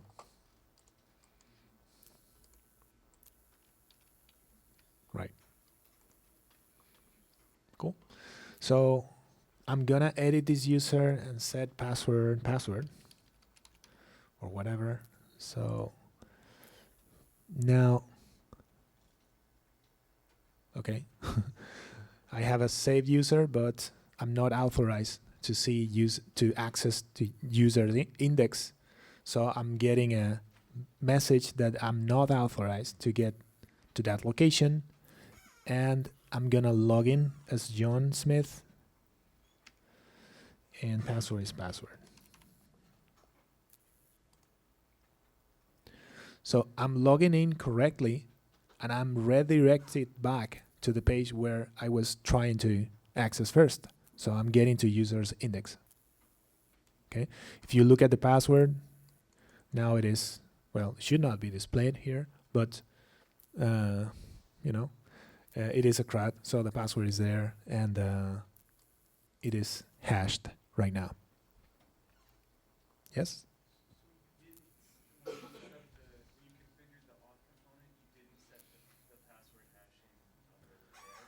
You added it in the entity. Is the system, like, how does it know what?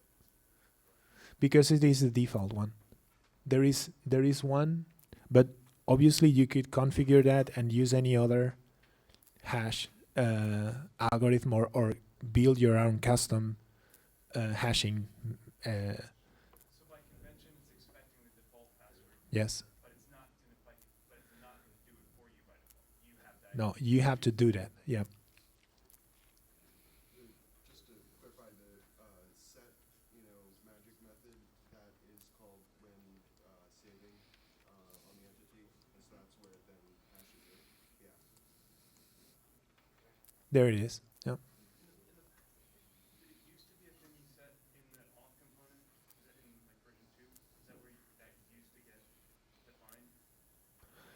Well, in version 2, you could define whatever hashing method you want as well. If I remember correctly, it was done automatically in version 1, the hashing of the password, right? When you save the user, it was so maybe too much magic there packed in. But now, well, another interesting thing here about the hashing, there is also a way to upgrade the hashing you have in your current users table. So if you have now MD5, for example, as a hashing mechanism, you could keep those as they are now, and configure the auth component so you have a list of hash algorithms, and if any of those matches, you will identify and rehash the password. So you rehash using whatever you want, for example, bcrypt. Okay, that's a good way to upgrade an application that is using a weak hashing algorithm like MD5.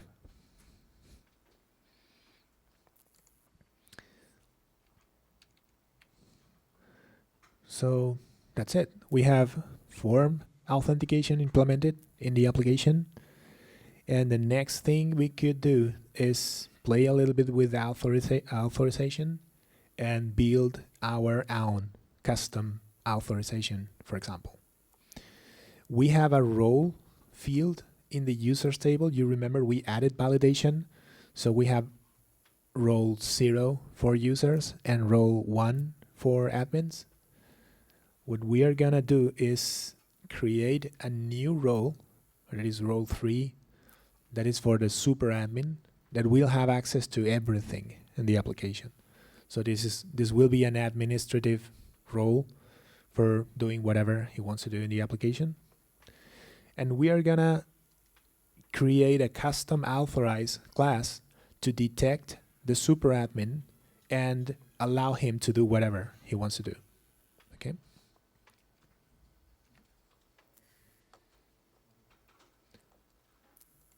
So first thing will be I'm gonna create at least this John Smith guy to be a super admin. I'm not gonna change the validation because I don't want anybody else in the application has the ability to make himself super admin. So the validation will still we will keep the same validation in list 01 for the role, and I'm gonna fix that manually in the database. So nobody else using the application will be able to make himself super admin if not using a migration in the database or an admin that is doing it manually, like I'm doing it now. So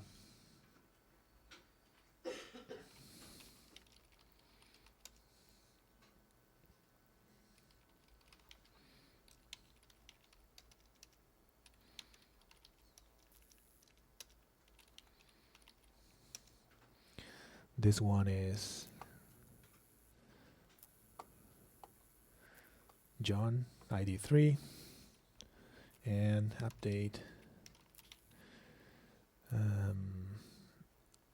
users set role 3 where ID 3.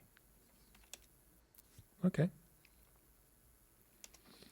So now we have an role ID 3 that is the super admin in the database.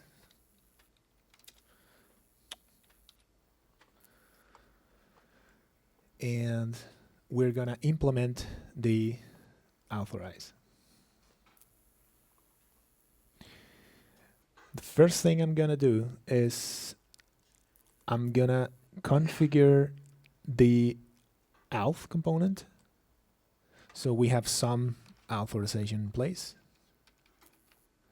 If we go back to the app controller somewhere,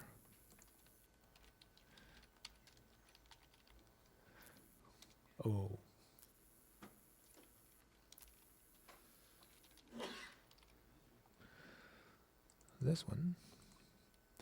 Okay, we could define authorize. Okay, the same way we define how we want to authenticate our users using a form, we can define how we want to authorize users to do specific things on my application, and we could pass an array of different authorizations or different authorization methods. The first one will be a new one that we're gonna call it super user, and this will check the logged in user is a super user. If it is, it will allow him to do whatever. If not, the auth component will trigger the next one in the list, that is the controller authorize, and the controller authorize expects a method at a controller level that is authorized, that gets the user as a parameter and the request, and the request, he already has a request. It gets the user as a parameter and determines if this user should be able to or should be permitted to access the specific action in the controller. So two things here. we need a super user custom authorized object, and we need to define is authorized at the control level. Let's do this first.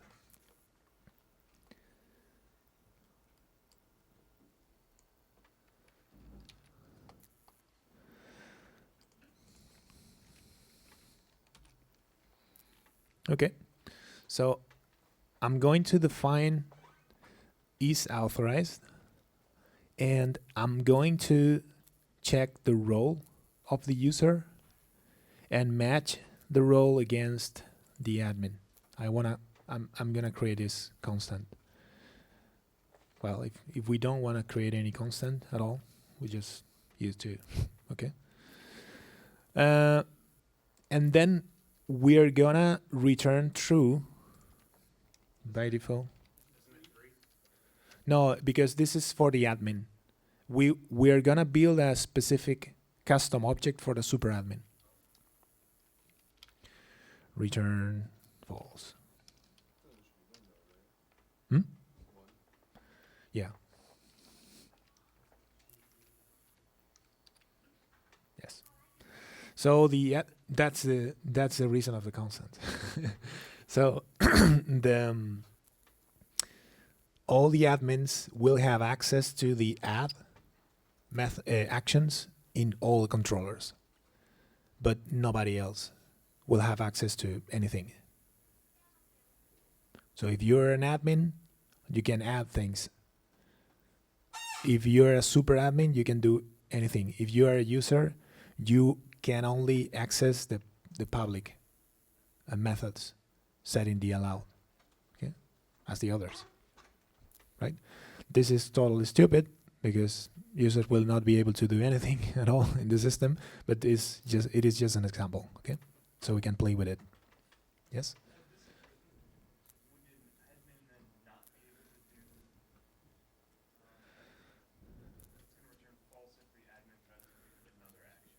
Right. Yes. Indexing or viewing, yes. Correct. If you add something and you write add in the address, you will get to the page, you will be able to fill the form, click submit, and then you will be sent to the login page because we are unable to, or you're not permitted to get the index page. So let's change that.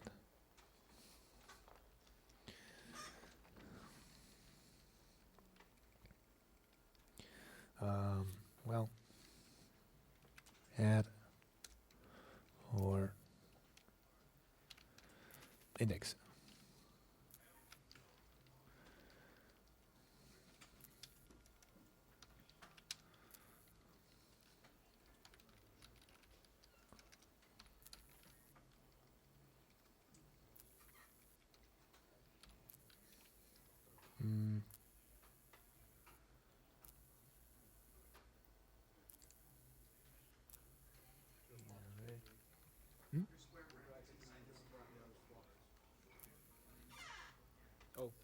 Okay.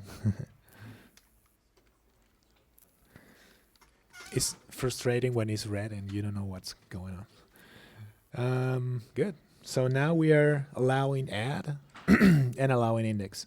Why not? For the admin and nothing else. Yes? It is, yeah. Totally weird. Totally, yeah. It's just an example, okay? So let's add a custom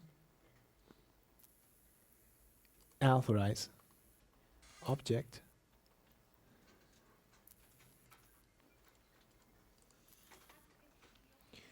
We're gonna do it on auth super user authorize.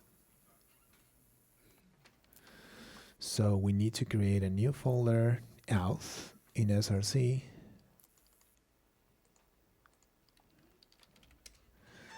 And we're gonna create a new PHP file.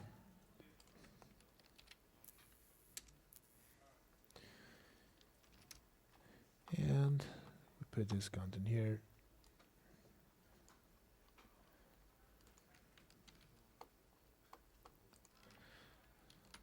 Okay. So by convention, the name should be super user authorized inside the auth namespace in the application, and we can use this authorized custom object simply as super user from the auth configuration in the authorized key. So what we are gonna build here is a way for super admins to get access for everything. So we just need to check here if the role of the user is 2 and return true for any action. Okay. Obviously, this is just too simple. I would rather use is authorized for this too, but this is a way for you to see how to create a custom authorized. This logic here inside the authorized could be as complex as you need to be. You could, for example, you could check the database and retrieve some other data, or if you have your roles or groups stored in the database, or you're using any kind of role-based authentication or ACL or whatever, this is coming here inside. And at the end of the day, you return true or false based on the user you are, the user that is logged in, and also the request. Inspecting the request, you get the action, the controller, etc., the params. Yes? If you by chance chose to use a different namespace, would you just use a fully qualified namespace and you set it, I don't remember where you set it in the app controller? In the app controller? The auth component setup? Yeah. Oh. Yeah, you're right. Sorry. The question was if the namespace, if we want to place the authorized class in another place in our application, if we are able to just set up this in the app controller auth configuration. And well, I never tried that, but this could be a good moment to do so. It is gonna work, or? So if I didn't use the auth namespace and I used another namespace as like a plugin packet, plugin namespace, something like that. You cannot use the port name when you say auth, for example, it says port, right? As the adapter. Right. And you write full namespace. Right. Where Well, actually, you need to edit it. You say my thing, and then you say, well, the class name of my thing, and then you pull it down, and it will work. so it turns into an array opposed to okay. So Yeah, it works. it works. It says super user, you say super user, then that's the key of the array. Yeah. Huh. Okay. And you say class name.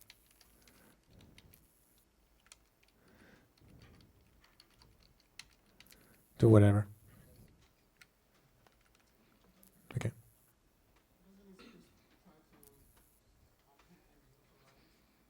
No, anytime you provide a full class name, it won't make it. For everything.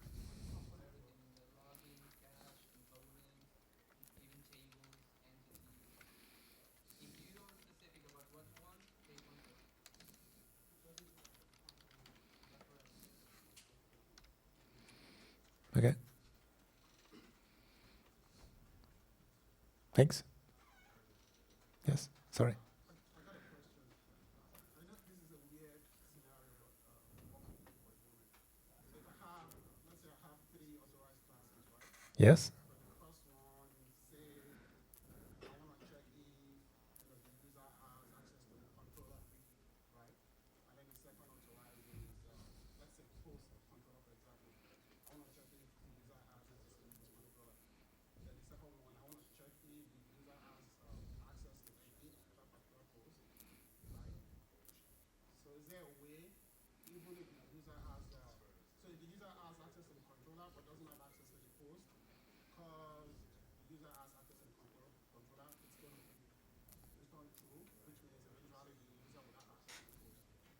Yeah. Is there a way to say, oh, I know you have access to the controller, but I still want the second authorized class to run just to make sure you have access to that post? Well, the question is, if we have several authorized configurations, um, and we want to pass the first one to ensure it has access on the second one, something like that. Okay, then why have a first one? I mean the idea behind that is you have a list from for example from more specific to more broad access, and you just check, and the first one that matches as true, then you have access to do whatever you're about to do. If you don't, you check the next one. For example, like this, if the super user, are you the super user? Good, then I don't need to check anything else, just return true. You're not, you return false.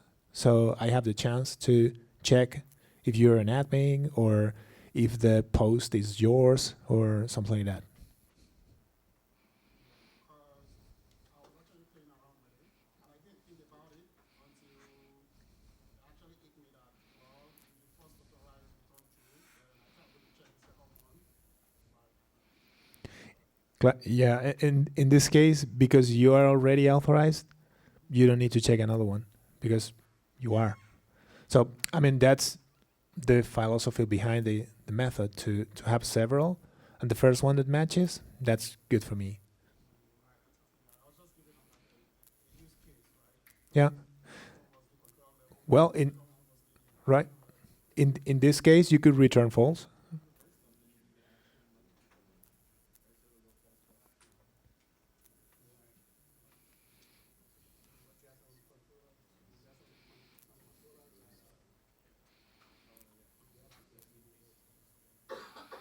Another thing is that I inject something in case of the models. So I have the internal one in App Controller, and I have one that is sorry, I have one for example for admin. So if I know I'm in the admin prefix, I inject that at a certain position. Or if I know it has like one API call, I inject another authorized for that specific controller. So I don't have all my authorizations in one place, but I inject them on the fly in the controller. Yes. So when you use a class that extends base authorized, Mm-hmm. use the function, the method authorized, but when it's the controller authorization, you use is authorized. Yes, because there are two different methods. This controller method is expecting you to have this function at the control level. So it is going to check if the method exists there. If it doesn't, just will throw you an exception and warn you like, hey, you're missing this method. Please add it. Yes. And you can have it in app controller, but then also have maybe a more specific one Sure, in sure. controller. Yes, of course. That's the idea of the controller method, that you could define something here that maybe is as weird as this one here, and then in the pages controller,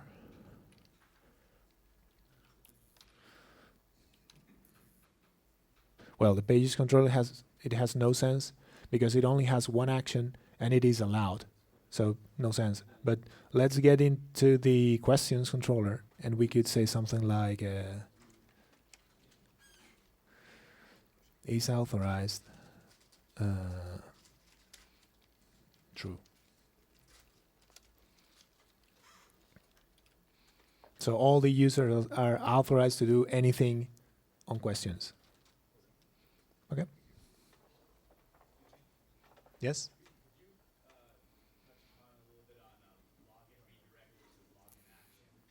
Mm-hmm. Sure. Well, the login action is the way you can set up the auth component to define which controller and action are you gonna use for login. And the login redirect is the URL you want to redirect when logged in, I think. It is, well, there are several options you can use for setting up auth component.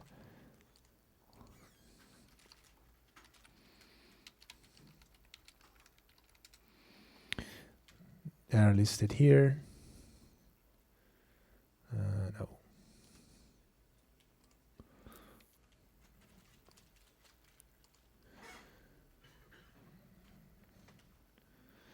This is for authenticate. Okay. No, I was wrong. The login redirect is the URL for the login, and the redirect URL is the one you use to redirect after they log in. If you have a dashboard, for example, you can redirect to the dashboard when they logged in and they are not coming from any other place, for example. It's like a default. And then, sorry. And then you have all these here. For example, logout, redirect as well. You have all of this. Configuration options. For example, auth error to define the error when it is not authorized. You have the login action. Okay, the default is user's login in this case. You have the login redirect. Okay. You have the logout redirect, and you have the unauthorized redirect in case you have a specific error page. If you don't define unauthorized redirect, it will go to the refer URL or the login action. The login action is always allowed, so you will have the ability always to go to and display something, because at least you will display the login form. But if you don't specify that, you can set it to false or redirect to any other place. If you set it to false, you're not redirecting to anything, just throw in an exception because you don't have access to get there. Yes? That's useful when you are implementing Ajax in your application to select the element here. Is a view element, and you could put the name of the view element you want to render in this case. If you are linking and using Ajax for rendering instead of a real view, maybe you are more interested in returning a piece of a view instead of the full view with the layout, etc. So you can then render this into a pop-up or whatever you have in the view. It will check the request for if it's an Ajax, and if you have this, it will return the specific view instead of the element, sorry. Okay. Cool. So now we have a way to authorize. Well, I'm free to move around. Well, I'm not free to move around the system. I should be free to move around. Let me check if I'm missing something. Okay, we have the super user. Oh, what happened? Anyone knows what happened? No, that is related with that, but it's another thing related with the role. If we take a look at the session, we have auth. Well, I'm not even authenticated, so my session timeout. I thought it was another issue, and the other issue was I updated the role in the database, but I didn't set the user again. So, correct. I need to log out and log in, or ensure every time I update the role of the user that is logged in to set the user again.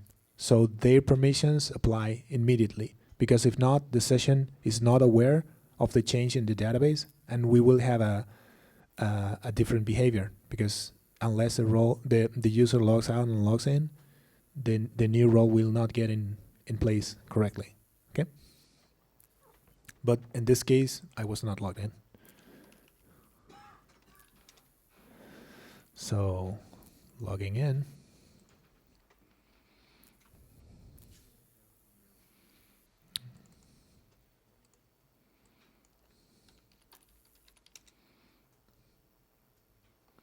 Ooh. Pages controller.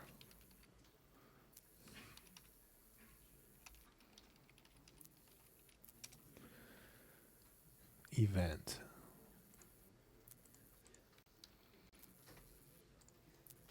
Okay. So now I'm logged in, and I should have something here in the session. That is the user, the role with the right role. So I'm able to access anything because of the super user custom auth we've just implemented.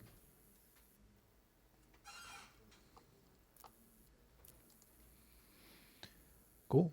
So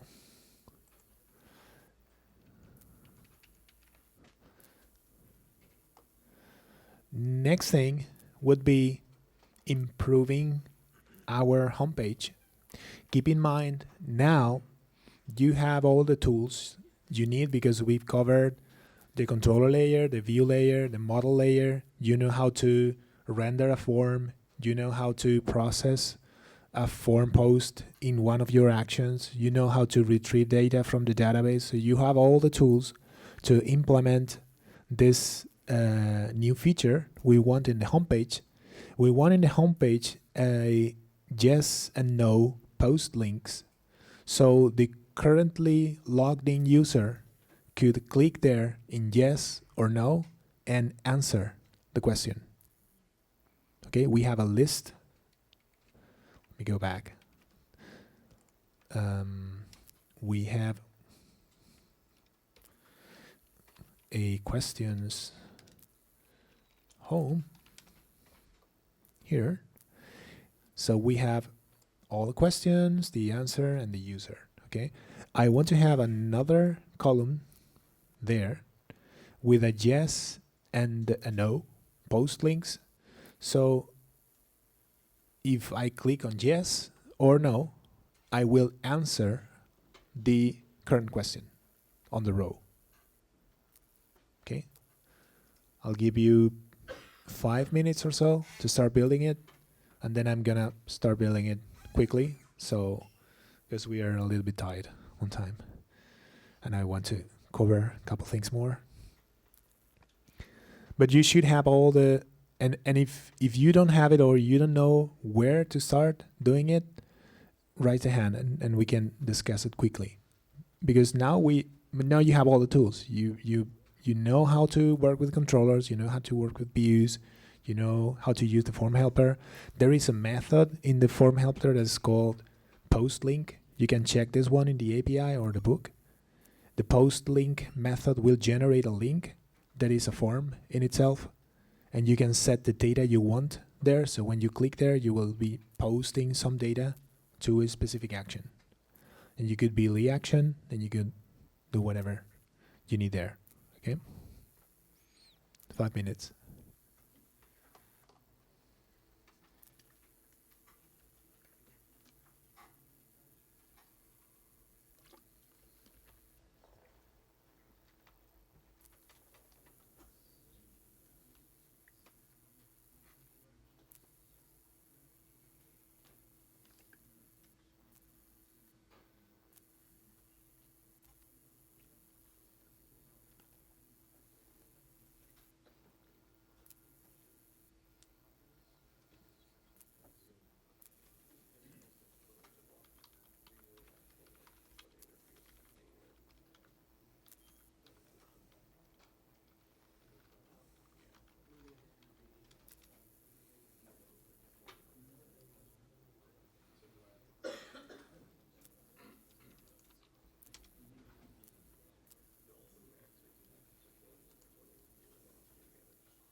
Okay. Well, more or less. So should we start from the view, right? Why not? I'm gonna add this feature right from the view, that is the questions home. If you remember, we have all this table here. And what I'm gonna do is I'm gonna change this and use get a post link for yes and a post link for no. Like this.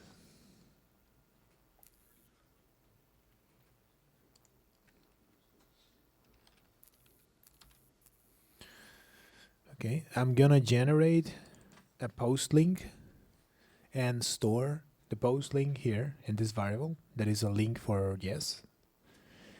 I'm going to use the post link with the label, or sorry, with the text yes, and I will post to the answers controller action answer, and I'm gonna use a data array to post it there. It's like filling a form and sending a form right away. The data array will have a question ID and will have an answer. The answer will be 1 or true by default. Okay. And then I have the same for no. I'm just posting 0 instead. And then I'm gonna add those links to the last cell, like here. Okay, so we'll have 2 links on the table. I will need to add another header as well, so it is not look like broken. So we will have actions, user, and actions. Again, actions. Okay. Cool. So what we have now is we go back to the view and reload the view.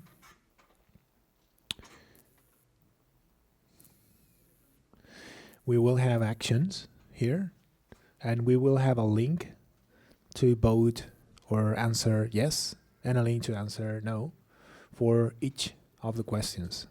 Okay? If I click here, nothing happens because we need still to create the answer action. So let's do it. If we go to the answers controller, I'm gonna create a new action there. I'm gonna call it answer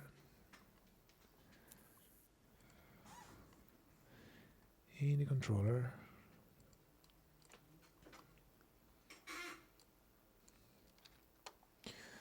So here in the actions controller, sorry, in the answers controller, I'm gonna create a new action.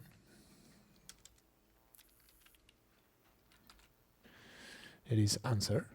So I'm gonna post to this action, and this action is going to call a new method in the answers table that is called add or edit, because we don't care if there was an existing answer or not. We just, if there was an existing answer, I want to change it. If there was not, I just want to add a new answer. Okay. Then the only thing we need to do is create this new add or edit method in the answers table.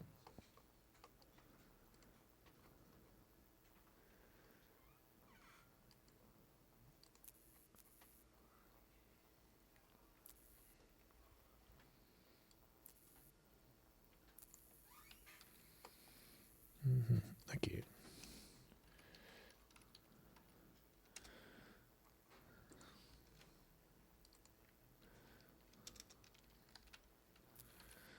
Okay. So add or edit will get a data array that is a request data. We'll check first if there is an answer. We'll retrieve it. Okay. And if there is no answer, it will create a new one. Okay. And save it. Okay. So we are going to answers. We don't need a view because we are redirecting back to the previous place where we were in this case. So we never get to a point where we render something. So we don't need to write any view for this answer action. Okay, we always have a redirect on it.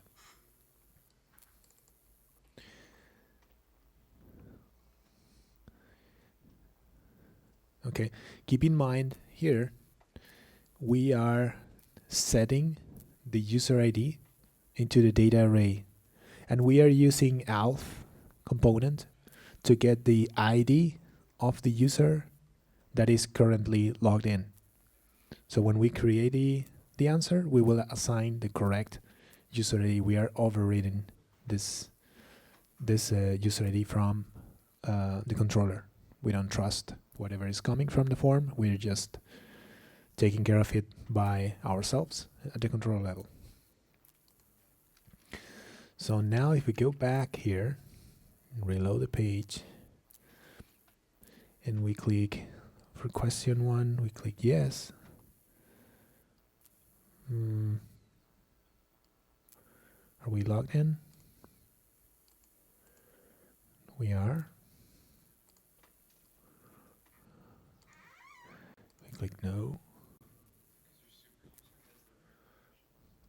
No, it has.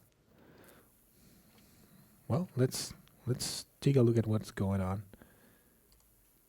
So, what's the message? Session auth. Sorry, flash auth. Oh, you're not authorized. Yeah, you were right. So, I'm not authorized to access this location. Why not? I'm super user, I should be. So, let me check that.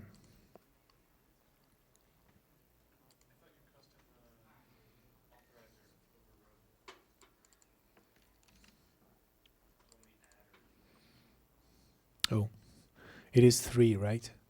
Yes. I did it wrong. The right one was, well, constants. They're here for some reason. Okay, so yes. Oh. Answers table.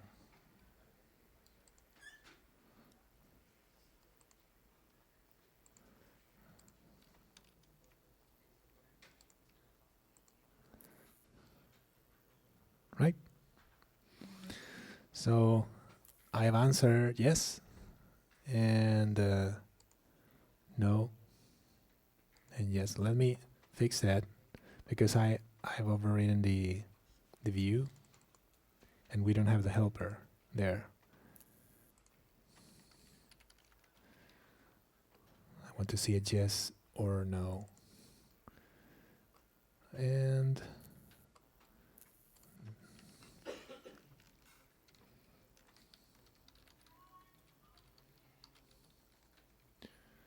format answer.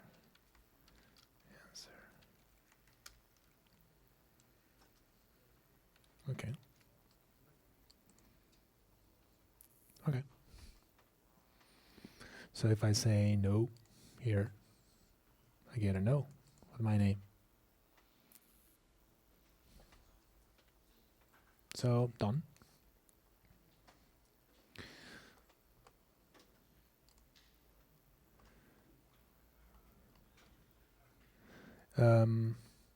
Jose, do you think we can push the unit testing to a little bit later? I have cells here. I could show a cells example and then go with unit testing after. Yep. Cool. We'll cover unit test a little bit later. And also Jose has some more in-depth unit testing for the advanced session today. So you will have plenty of unit testing today. For the rest of the time before the break, I'm gonna show you a very quick example using cells in CakePHP 3. That is new, a new feature in the framework. So let me show you a very, very quick example of using cells. Imagine that we want to show some totals in our application, like we have X amount of questions, X amount of answers, whatever. And imagine that we want to show this value all over the application. We want to show in some views, then we want to show this value in the layout, then we want to show this value in some elements, maybe, something like that. So one of the good things of the cells in 3.0 is like the cell is like an element, but the element knows how to retrieve the data from the database. So every time you use this snippet, this code, the cell will trigger and retrieve whatever he needs. It is like a mini controller inside that will go to the database, retrieve whatever he needs, and display it into the view. Okay, so it is like it's like a good replacement for request action if you use request action before, and also it is great for this kind of things like sliders or blocks with some information that maybe you could want to cache in the future, and it's very easy to include in your views. So it is a good replacement. Let's do a very, very quick example in this 5 minutes or 10 we have remaining. I'm gonna bake a new cell. Let's call it totals. And we're gonna build some logic there inside to calculate a total number of questions and render that in one of the views. So the first thing I'm gonna do is to bake the shell. Totals. Oops.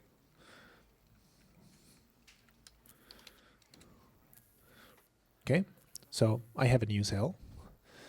The next thing is determine how are we going to, well, the cells have a default method to display the data when they are included. The method is called display, but you could have several methods, and you can define the method you want to use for displaying data when you invoke the cell on the view. Okay, let's don't use that feature because we only need to display the totals this time. So we will stick to the display like mini action in the cell.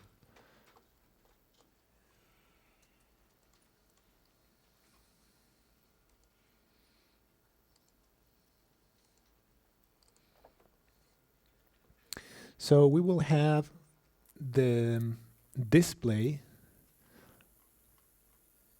view of the cell. I'm going to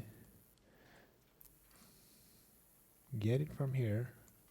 And the file is located in template, cell, name of the cell, name of the view.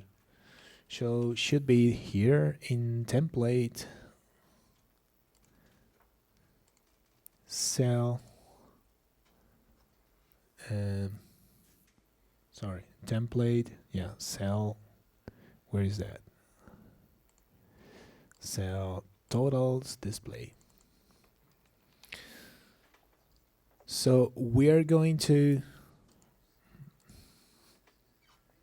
display the questions total count that is a variable we're gonna set from the cell controller.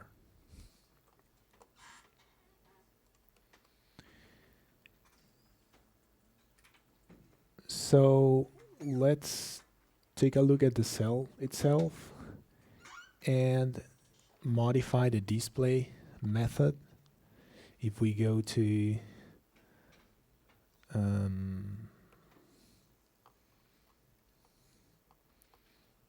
here, view, cell, totals, cell. Well, we have a display method that is empty right now, but we could do this. That is loading the questions model and then getting a finder with a count of all the questions. Okay, and setting this to the view. You see this is like is similar to a controller. Okay, and then we have the view in the cell itself. And then the way we have to, let me say this, the way we have to include the cell and use it would be from any place in the application. We could do this. Well, not anywhere in the application, anywhere in the view layer. Well, let's go to the layout, for example. Template, layout, or do we have a sidebar somewhere? I think in the, well, no problem. Here. Before the content, I'm going to display the cell. Okay. In a similar syntax, well, this is the same as doing this. Okay. That is a default action for this cell. If we have several, we just need to, and here we could pass some parameters or whatever there inside if we need them, similar to an element. But the difference is this code, this cell knows how to go to the database and retrieve whatever he needs to render the data. Okay. So now what's the display?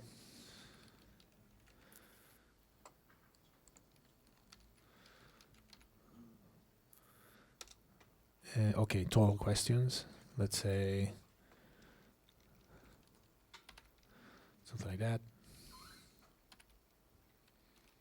Oops.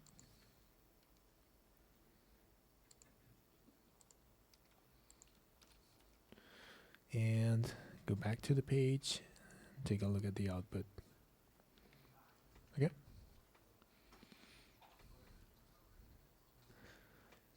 Another thing interesting about cells, similar to what happens with the elements, is we can cache the cells very easily. It is just a parameter. Like this.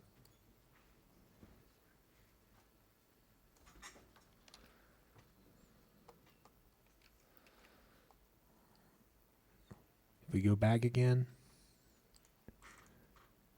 to the bootstrap.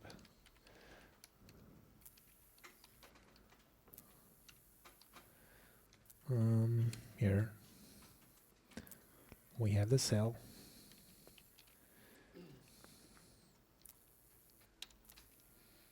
This way. Okay. So, well, not this way. This way. So we are now calling the totals cell. We are not passing any parameter to the cell, but we are setting an option cache to use a specific caching configuration that is cache 5 minutes that we don't have and we need to create. So if we go back to app configuration and we use some, well, I have it here already. I was playing with it before. So I've just copy paste the caching configuration.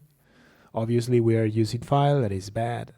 So if you are planning on caching on your application, just think about Redis or Memcache or things like that. And now if we go here and reload the page, we get the same result. If we go to the file system, cache. There is here the file where the data related to the cell is stored. So the next 5 minutes, instead of hitting the database and getting the totals from there, we will use this file as the cache. Okay?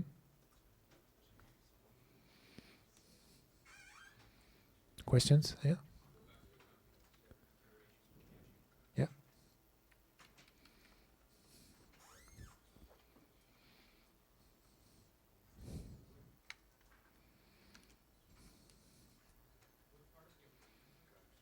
app.php. In config, there. You can find any amount of them.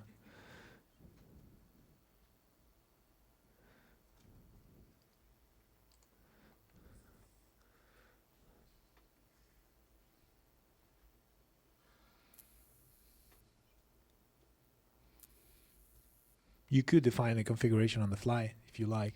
You don't need to put it there, but why not? Any other question?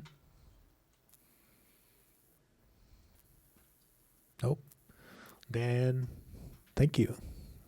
We hit 12 p.m. So, well, a.m. So I think it is a break now for lunch, and we will continue later. Thank you.